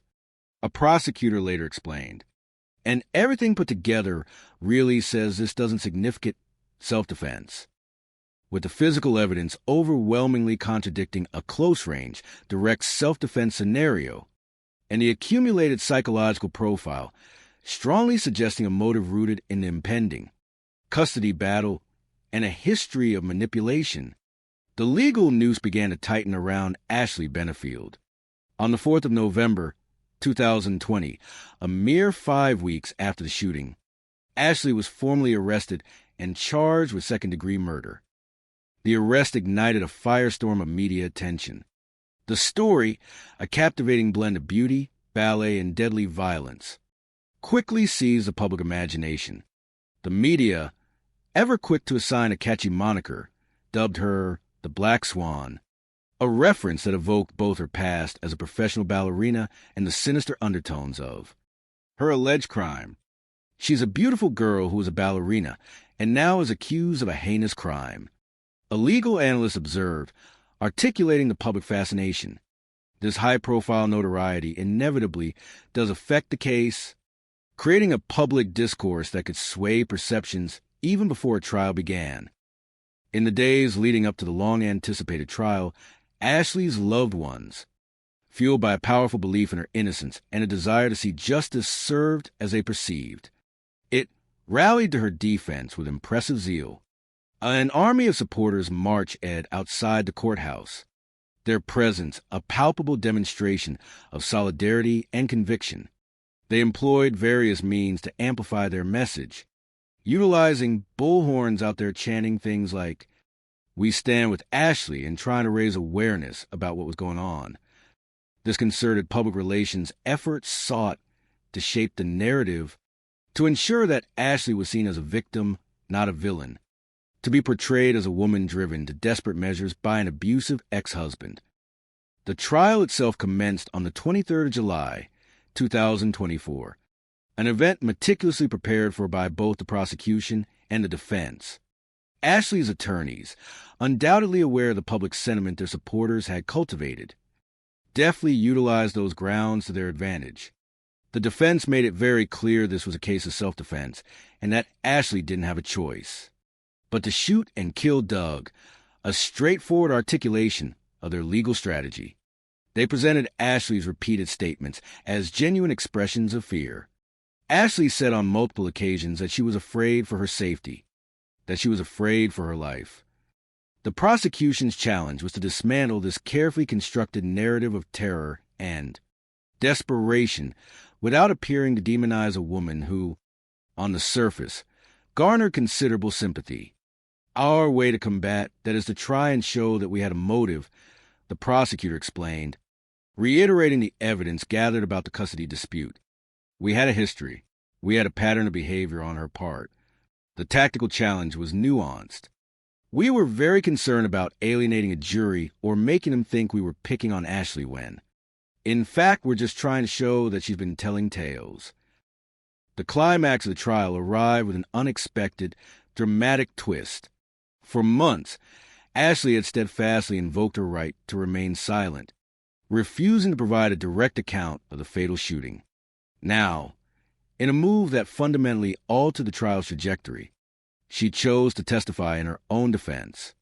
Ashley is the only one who knows for certain what happened that night, and so far she's refused to talk, a legal observer had noted, underscoring the anticipation surrounding her silence. But now, as she was called to the stand, the entire dynamic of the trial completely shifted. A sense of profound gravity descended upon the courtroom. We all kind of knew, now it's going to get real, a lawyer recounted, acknowledging the immense significance of her decision. For the first time since she pulled the trigger in September 2020, Ashley Benefield broke a profound 4-year silence. From the witness stand, she embarked upon an emotional journey, walking the jurors through her account of that fateful night. Ashley and her mother were in the process of moving. She began setting the scene. Doug insisted that he help with the packing. Her testimony then detailed a chilling escalation of aggression. Ashley claimed Doug attempted to force a reconciliation, an overture she rebuffed. And he wouldn't take no for an answer, she asserted, describing his persistent, unwanted advances. The situation, she testified, spiraled into a physical confrontation. He wouldn't let me leave. I tried to leave. He stopped me. He was standing in the doorway. The alleged verbal threats intensified.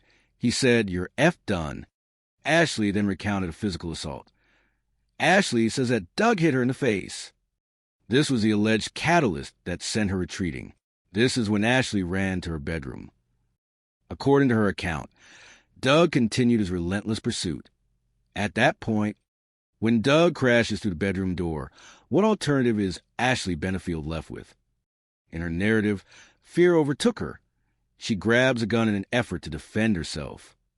She claimed to have issued clear warnings. She says that she started pointing the gun at Doug and told him to stop moving towards her. When these commands were, in her words, disregarded, she took the ultimate action. And when he didn't listen to those commands, she says that's when she pulled the trigger. During the rigorous cross-examination, prosecutors seized upon the inconsistencies and emotional performance aspects of Ashley's testimony. They meticulously challenged the precise details of her story, seeking to expose any fabrication or exaggeration. "You say he slapped you," the prosecutor probed, aiming to clarify the nature of the alleged physical contact. Ashley, visibly uncomfortable under the scrutiny, equivocated. "I wouldn't know how to classify it. He struck me. He hit me." The prosecutor pressed further, requesting a demonstration that directly challenged her account against the physical evidence found. Okay, so he's standing there. He turns like this and starts moving his arms around. Well, show me. What was he doing? This direct request for a physical recreation of the alleged attack highlighted the prosecutor's perception that her story lacked critical, tangible details. The prosecution's perspective on Ashley's performance on the stand was scathing. It was very clear to us that Ashley's testimony on the stand was performance, not truth. A prosecutor later stated, pulling back the curtain on the trial's most dramatic moment, they keenly observed the outward manifestations of emotion, while simultaneously perceiving an absence of genuine feeling. She would go through the motions of wailing and, convulsing and crying, but I never saw it here. This blunt assessment from the prosecutor spoke to a profound skepticism about the authenticity of her grief, a primary goal of the cross-examination, and indeed the entire prosecutorial strategy during the trial, was to ensure the jury saw through this perceived act. One of my goals was to get the jury to see that. In his powerful closing argument, the prosecutor painstakingly summarized the totality of Ashley's alleged deceptions and manipulations. During my closing, I talked a lot about Ashley's manipulation, that she attempted to manipulate Doug. She attempted to manipulate law enforcement. She attempted to manipulate the courts. It was a summation that sought to brand her not as a traumatized victim, but as a calculating strategist. After a grueling, week-long trial that presented a labyrinth of conflicting narratives, forensic evidence, and psychological interpretations, the jury retired to deliberate, carrying the immense weight of the truth in their hands. In those tense moments of judicial limbo, both sides felt the profound gravity of their work. In those moments, you feel the weight of your work. A legal participant reflected, "You can't help but think, did I do enough? Did we give enough information to this jury?" The future of Ashley Benefield and the legacy of Doug Benefield hung precariously in the balance. 6 hours later, the jury returned to the courtroom, their faces somber but resolute, to deliver their verdict. The verdict, guilty of manslaughter, this specific outcome, falling short of the second-degree murder charge sought by the prosecution, but exceeding an outright acquittal based on self-defense, was a nuanced finding that suggested the jury wrestled deeply with the case's profound complexities. The jury coming back with manslaughter, I believe, is an attempt to give some recognition that this was a very difficult case. A legal analyst opined, interpreting the verdict as a careful balancing act, a reflection of the conflicting evidence and the emotionally charged testimony.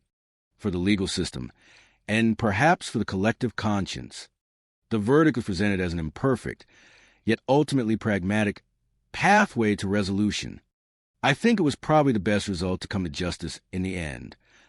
Ashley Benefield was subsequently sentenced to 20 years in prison, a severe consequence that underscored the seriousness of the crime, even if it was not categorized as premeditated murder. In the wake of the trial, during a press conference held outside the courthouse, Doug's loved ones articulated their complex emotions regarding the case's outcome. They expressed a measure of relief tempered with enduring grief. "We're thankful that the lesser charge was allowed. We knew we could achieve that." For them, a significant victory lay in the vindication of Doug's character. We proved that Doug Benefield was not in the condition or the person they tried to make him out to be. The accusations of systemic abuse, of being a predatory, dangerous figure, had been officially refuted, if not entirely erased from the public consciousness. Yet their empathy extended even to Ashley. We know this was traumatic for her also. This acknowledgement, in the face of their profound loss, spoke volumes about their own humanity. Ultimately, they recognized the tragic, all-encompassing nature of the event. No one wins in this case. The collateral damage of such a case, particularly one involving parents, invariably falls upon the innocent. The outcome in this case has a significant impact on her daughter, because now she's without both of her parents, a stark reminder of the long shadow cast by violence. Doug Benefield, a man of profound faith, military distinction, and entrepreneurial spirit, was irreplaceable. There's no replacing Doug Benefield, no one with his creativity, no one with his innovation.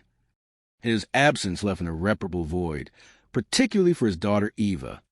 It's crushing not to have him around for Eva, for our entire family. The case of Ashley Benefield, the black swan of Lakewood Ranch, Florida, stands as a chilling testament to the profound complexities of human relationships and the devastating consequences that can arise when manipulation and control eclipse reason and compassion.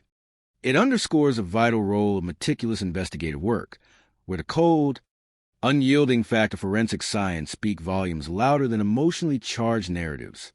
The outcome, a finding of manslaughter, reflects the jury's attempt to reconcile the seemingly irreconcilable, a history of emotional strife, ambiguous acts of aggression, and ultimately, a lethal choice made at a critical juncture, while justice, in its legal interpretation, was ultimately rendered, the humanistic lesson is far more profound. That hidden fears and insidious plots can permeate even the most seemingly idyllic settings, reminding us that true safety comes not just from security gates, but from the unwavering pursuit of truth and a compassionate understanding of the vulnerabilities that make us all human. It is a story that, for generations to come, will continue to echo through the quiet streets of Lakewood Ranch, a stark reminder that beneath the polished veneer of perfection, the most terrifying dramas of all sometimes play out in the most intimate of spaces. The verdant, meticulously curated landscape of Lakewood Ranch, Florida, an idyllic private neighborhood justly renowned for its pristine safety records and a palpable sense of community tranquility, was rudely and irrevocably disrupted on the 27th of September in the year 2020. As the early evening sky yielded to the encroaching shadows of twilight, a domestic disturbance, tragically amplified by the ultimate act of violence, punctured the otherwise placid facade of the suburban haven. It was a stark and somber reminder that no gate, however ornate or rigorously maintained, can entirely shield individuals from the intricate and often volatile conflicts that can rage within the human heart, demonstrating with chilling clarity that even in bastions of perceived security, residents are not immune to the profoundly devastating impact of internecine strife. At precisely 7 o'clock in the evening, a seismic shockwave rippled through the local law enforcement's dispatch center. A 911 call, originating from the trembling voice of an older gentleman, carried an urgent, almost incredulous, plea for immediate assistance. His neighbor, he recounted, had just appeared at his doorstep, delivering a declaration that transcended mere domestic dispute and ventured into the chilling territory of grievous bodily harm, or worse. The caller, his voice a tapestry of disbelief and mounting anxiety, struggled to articulate the full horror of what had just transpired. His neighbor has just come to his house, and that she had shot her husband. This statement, bald in its shocking brevity, set in motion a rapid and urgent deployment of Manatee County Sheriff's deputies, transforming a peaceful evening into a scene of chaotic uncertainty and potential peril. The woman who had sought refuge and, ostensibly, help at his door was in a profoundly agitated state. The caller described her as quite hysterical, a descriptor that conveyed a disoriented distress, a profound emotional unraveling in the aftermath of a catastrophic event. Her words, though fragmented by her hysteria, carried a stark accusation, an immediate and undeniable admission of involvement. She said that he attacked her and she shot him, the neighbor relayed, capturing the essence of her desperate confession. The identity of this distressed woman was quickly established. 28-year-old Ashley Benefield. Her estranged husband, 58-year-old Doug Benefield, was identified as the victim, a detail that immediately colored the incident with the familiar, ominous tones of a domestic altercation that had escalated beyond the point of no return. The estranged nature of their relationship was a pivotal detail, one that painted a picture of prolonged, simmering conflict rather than a sudden, unpredictable explosion of rage. Doug and Ashley were not living together, the caller confirmed, adding that this separation was not a recent development.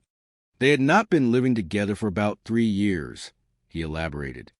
This significant temporal gap strongly suggested that the shooting was not an isolated incident born of immediate proximity, but rather the grim culmination of a protracted and evidently bitter marital dissolution. Adding to the immediate tension and uncertainty that permeated the scene, Ashley's state of mind rendered her incapable of providing critical information regarding the victim's condition. She did not know if he was alive or dead, the neighbor disclosed, highlighting the agonizing medical ambiguity that surrounded Doug Benefield's fate. This uncertainty naturally instilled a profound fear in the elderly caller, who harbored a deeply unsettling thought. The neighbor was very concerned that he might be coming to the door next. The specter of an injured, possibly enraged, individual now free to roam further complicated the dynamic, raising questions about immediate community safety. Furthermore, the location of the weapon used in the shooting became an immediate and paramount concern for First. Responders: where's the gun? Is it with her? A disarmed shooter represented a significantly lower threat profile. As if the scene were not already sufficiently fraught, the looming arrival of Ashley's family added another layer of urgent complexity to the unfolding drama. Ashley's family is due to return at any moment, the caller stressed. Ashley, at the time of the shooting, was living with her mother and her own young daughter. In a tragically mundane counterpoint to the impending crisis, Ashley's mom decided to just take her to the park. That was typical for them. They went to the park every night in the summer.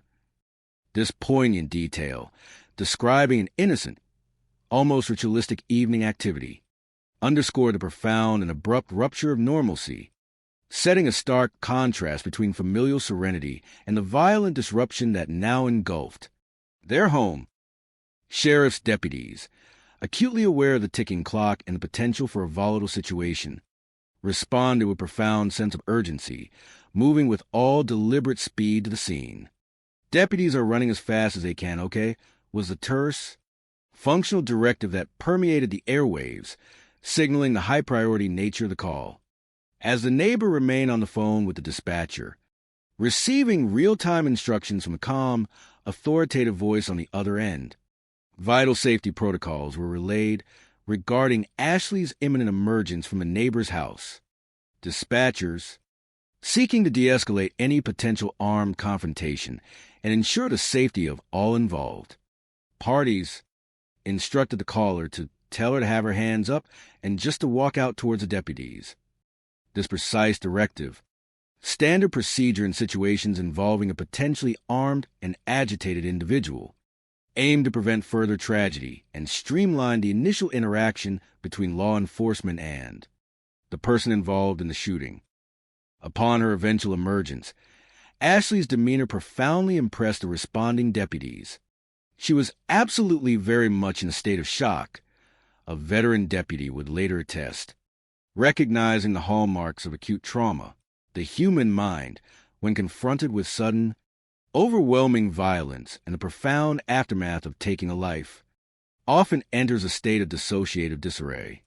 It's a lot of information for the mind to process, the deputy added, a testament to the cognitive overload Ashley was likely experiencing. This immediate emotional incapacitation rendered Ashley incapable of articulating the sequence of events, the precise, agonizing genesis of the shooting itself. Her narrative, if any, was fragmented, incoherent, and ultimately unhelpful in clarifying the immediate circumstances for the rapidly gathering officers.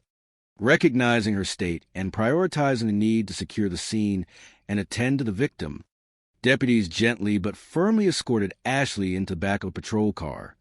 This served not only to contain a central figure in a violent crime, but also to provide a measure of isolated space where she could begin the monumental task of processing the catastrophic events, away from the immediate chaos of the crime scene.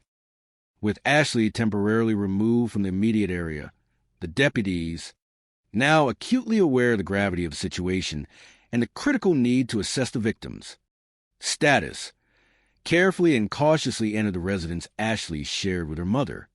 Their immediate mission was unequivocal: locate Doug Benefield. The search led them to the back bedroom, where they made the grim discovery. Doug Benefield lay there, his condition perilous. He is semi-conscious, a deputy noted, a ray of fragile hope amidst the unfolding tragedy, signaling that life still tenuously clung to him. The responding deputies meticulously observed his injuries, cataloging the brutal indicators of the violence that had just transpired. They observed that he had one wound to his right leg and one wound to his upper right chest area. The sight of these injuries, particularly the upper torso wound, immediately signaled the extreme danger Doug was in. acting with the rapid professionalism ingrained in emergency responders, the deputies initiated immediate life-saving measures. They cut his shirt off, a somber investigator later recounted, describing the frantic attempt to access the wound and administer aid. They tried to perform CPR and tried to resuscitate him. Despite their diligent, desperate efforts to snatch life from the jaws of impending death, the wounds proved too severe, the damage too profound.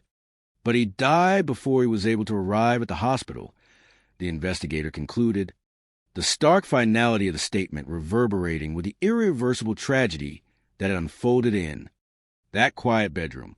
The collective hope for his survival was extinguished. In the tumultuous immediate aftermath, law enforcement's initial working theory often hinges on the most common understanding of such incidents. Law enforcement thought that it was a domestic dispute that had gotten out of hand and ended up with Doug being shot and killed. A police spokesperson later affirmed, capturing the initial, straightforward interpretation. In this particular instance, the identity of the shooter was not in question. There was not a question of, as they say, who did it. Ashley herself had verbally admitted her involvement to the neighbor, however hysterically. Therefore, the investigative focus immediately pivoted, shifting from the rudimentary task of perpetrator identification to the far more intricate, psychologically charged, and ultimately central question of motivation and causation. It was more of a question of why did it happen. This overarching inquiry, laden with psychological complexities and interpersonal dynamics, formed the new bedrock of the investigation. What was going on between Ashley and Doug? This foundational question will propel an exhaustive inquiry, forcing detectives to peel back layers of personal history, alleged betrayals, and ultimately shocking deceptions that would redefine the understanding of the tragic event. To comprehend the full contours of this profound human tragedy, it became imperative to delve into the life of Doug Benefield, the man whose existence had been so abruptly and violently extinguished. Doug Benefield was born on the 2nd of October in the year 1961. His early years were shaped by the disciplined yet enriching environment of a military family. Rooted in Huntsville, Alabama, a city celebrated as a crucible of American innovation, particularly during the heady days of the space race. His father played a crucial, behind-the-scenes role in this epic-making endeavor, working for NASA, the space center there, on project development. This background, steeped in precision, ambitious undertakings, and a strong sense of national service, likely instilled in young Doug a foundational appreciation for hard work, intellectual rigor, and unwavering commitment.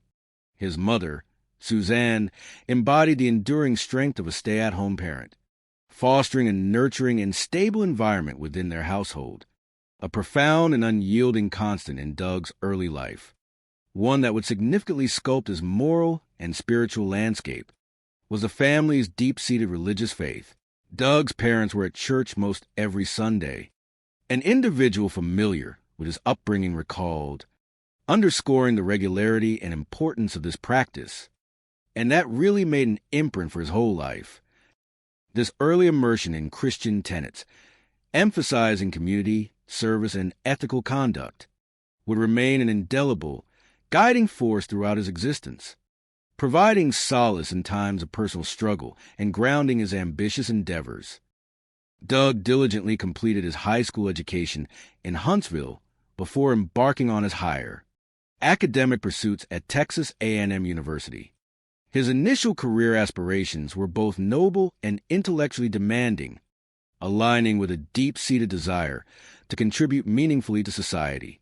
And his intention after Texas A&M was to go off to medical school, a close confidant revealed, painting a picture of a young man driven by intellectual curiosity and a nascent passion for healing.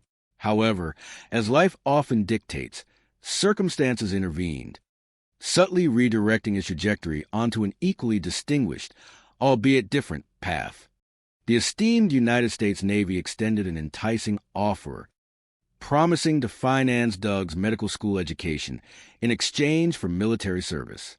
But upon enlisting, the profound allure of naval life, specifically the demanding and exhilarating world of military aviation, proved to be an irresistible call. His career path took a different turn, a former colleague elaborated, sketching the pivotal moment of change. Instead of the meticulous precision of a surgical theater, Doug found himself immersed in the thunderous roar of jet engines and the strategic complexities of aerial warfare. He ends up operating off aircraft carriers as a naval flight officer during Desert Storm and making 2 deployments, a testament to his innate courage, adaptability, and unwavering dedication to his country's service. The demanding environment of an aircraft carrier, the high-stakes decisions made in moments of profound pressure, and the camaraderie forged in the crucible of military service, undoubtedly honed in Doug a resilience, a resourcefulness, and a leadership capability that would serve him admirably in his subsequent civilian pursuits. Upon his distinguished retirement from active military service, Doug, ever pragmatist and possessing a keen understanding of leveraging advantageous connections, transitioned seamlessly into the dynamic world of entrepreneurship.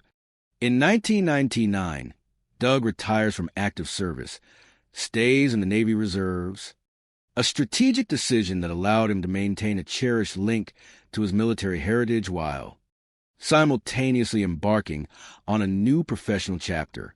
He adeptly utilized his extensive family connections, a network cultivated through generations of civic engagement and public service, to navigate this new terrain.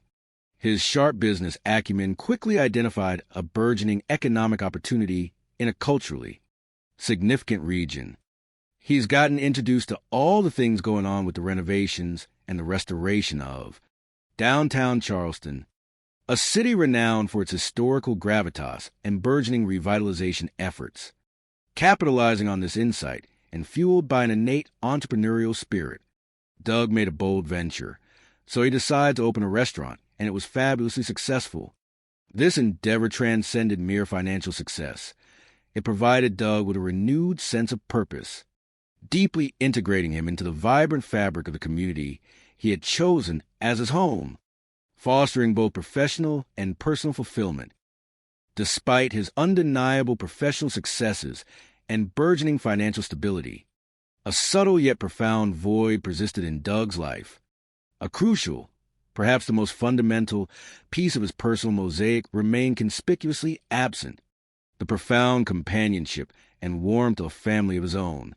His heartfelt yearning for this connection ultimately led him to an Irish pub, a seemingly innocuous setting that, in the grand tapestry of his life, would prove to be a pivotal nexus, a point where destiny would irrevocably alter his course. There, amidst a convivial atmosphere, he encountered Renee. Her profile resonated deeply with Doug's core values and aspirations, immediately drawing his attention and respect. When Doug met Renee at this Irish pub, she was a single mom, 2 boys, raising them by herself. A longtime friend reminisced, painting a vivid portrait of Renee's resilience and independence. He elaborated on the qualities that so captivated Doug. Very, very intelligent college graduate. Very strong practicing Christian. These were not superficial attractions. Rather, all of those things attracted Doug, underscoring his deep appreciation for intellect, fortitude, and unwavering spiritual conviction. Their connection was immediate, profound, and fueled by a mutual desire for stability, companionship, and a shared future, propelled by what they both perceived as an undeniable sense of destiny. Doug and Renee entered into matrimony within the very same year they first met.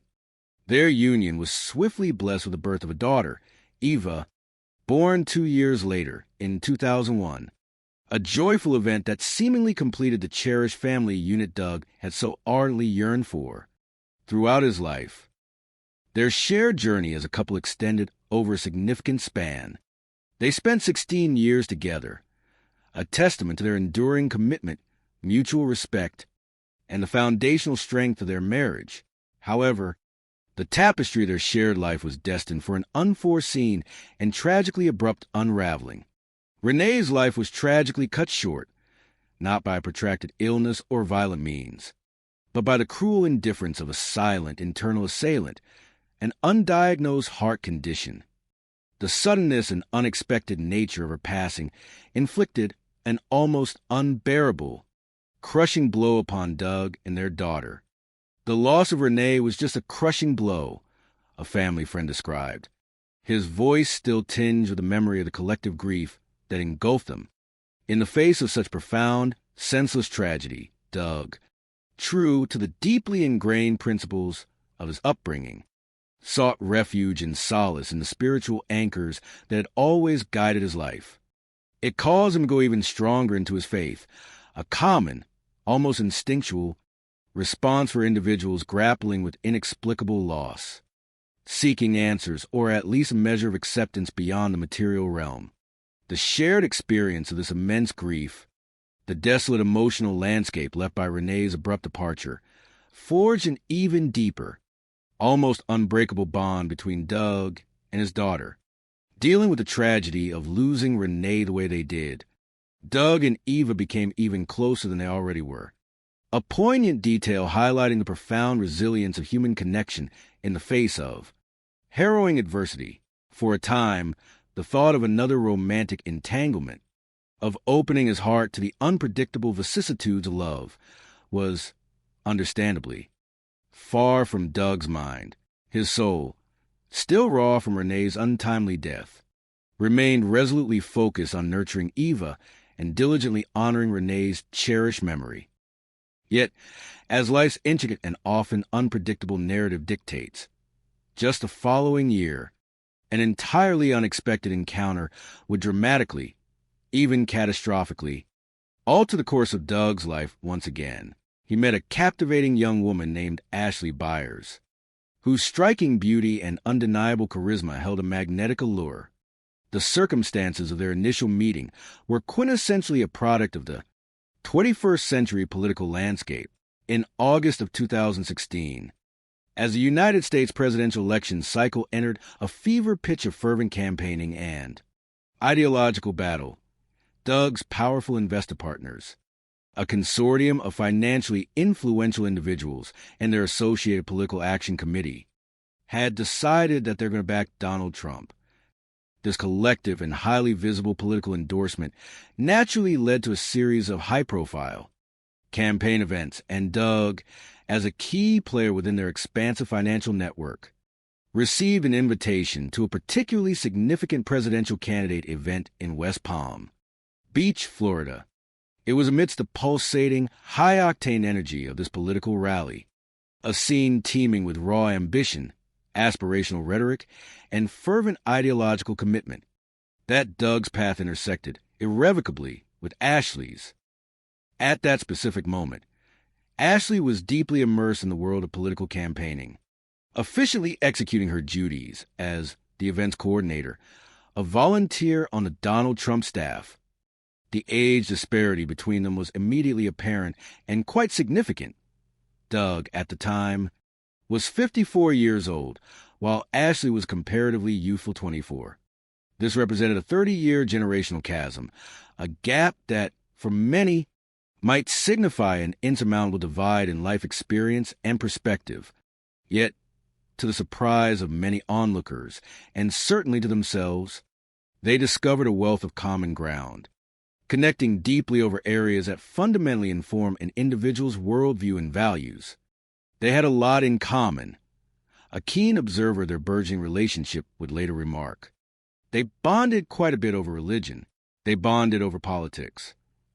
An investigator, scrutinizing the foundational elements of their initial attraction, further clarified they had the same political views.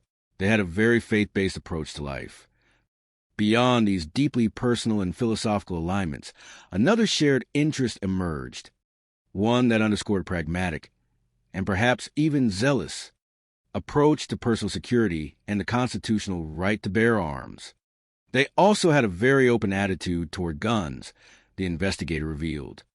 Both of them were concealed carry permit holders, and Ashley was carrying a weapon, This last detail, the image of Ashley comfortably and confidently carrying a firearm, even in front of Secret Service personnel who were meticulously vetting attendees and maintaining a secure perimeter around the presidential candidate, painted a vivid and distinctive picture. It showcased a woman who was not only self-assured but also fully integrated into the world of firearms, a characteristic that often signals a particular lifestyle or set of convictions. This confluence of attributes, her physical presence, her intellectual curiosity, her deeply held beliefs, and her demonstrable comfort with firearms, collectively contributed to all of what Ashley presented as the investigator analyzed. This powerful composite, both physically, but in her interest and in her belief system, proved profoundly captivating and grew that initial attraction for Doug, sparking a connection that would, in retrospect, lead to an entirely unforeseen and tragic denouement. As the politically charged evening progressed, a night replete with strategic discussions and fervent speeches, Doug found himself increasingly drawn to Ashley, engaging her in deeper, more personal conversations. It was during these exchanges that he began to unravel the narrative of her life, discovering that her journey into the realm of politics had not been a linear, predetermined path. Her most profound and earliest passion, her unequivocal first love, had been the exquisite and rigorously demanding world of ballet. She began ballet at a very young age, the investigator recounted, sketching the delicate arc of her early life and aspirations. She loved it. She loved to dance. Her dedication to this art form was such that she joined a dance company after high school, and she danced professionally up until her early 20s when she sustained a knee injury. This pivotal injury, a cruel and heart-wrenching twist of fate for a dedicated dancer, effectively necessitated a career redirection, forcing her to confront a future divergent from her deepest passion. Undeterred by this professional setback, Ashley, demonstrating a resilient adaptability, gracefully segued into modeling and was working as a swimsuit model. This transition showcased her ability to leverage her poise, grace, and physical presence into a different, visually oriented industry, proving her resourcefulness and capacity to reinvent herself. The path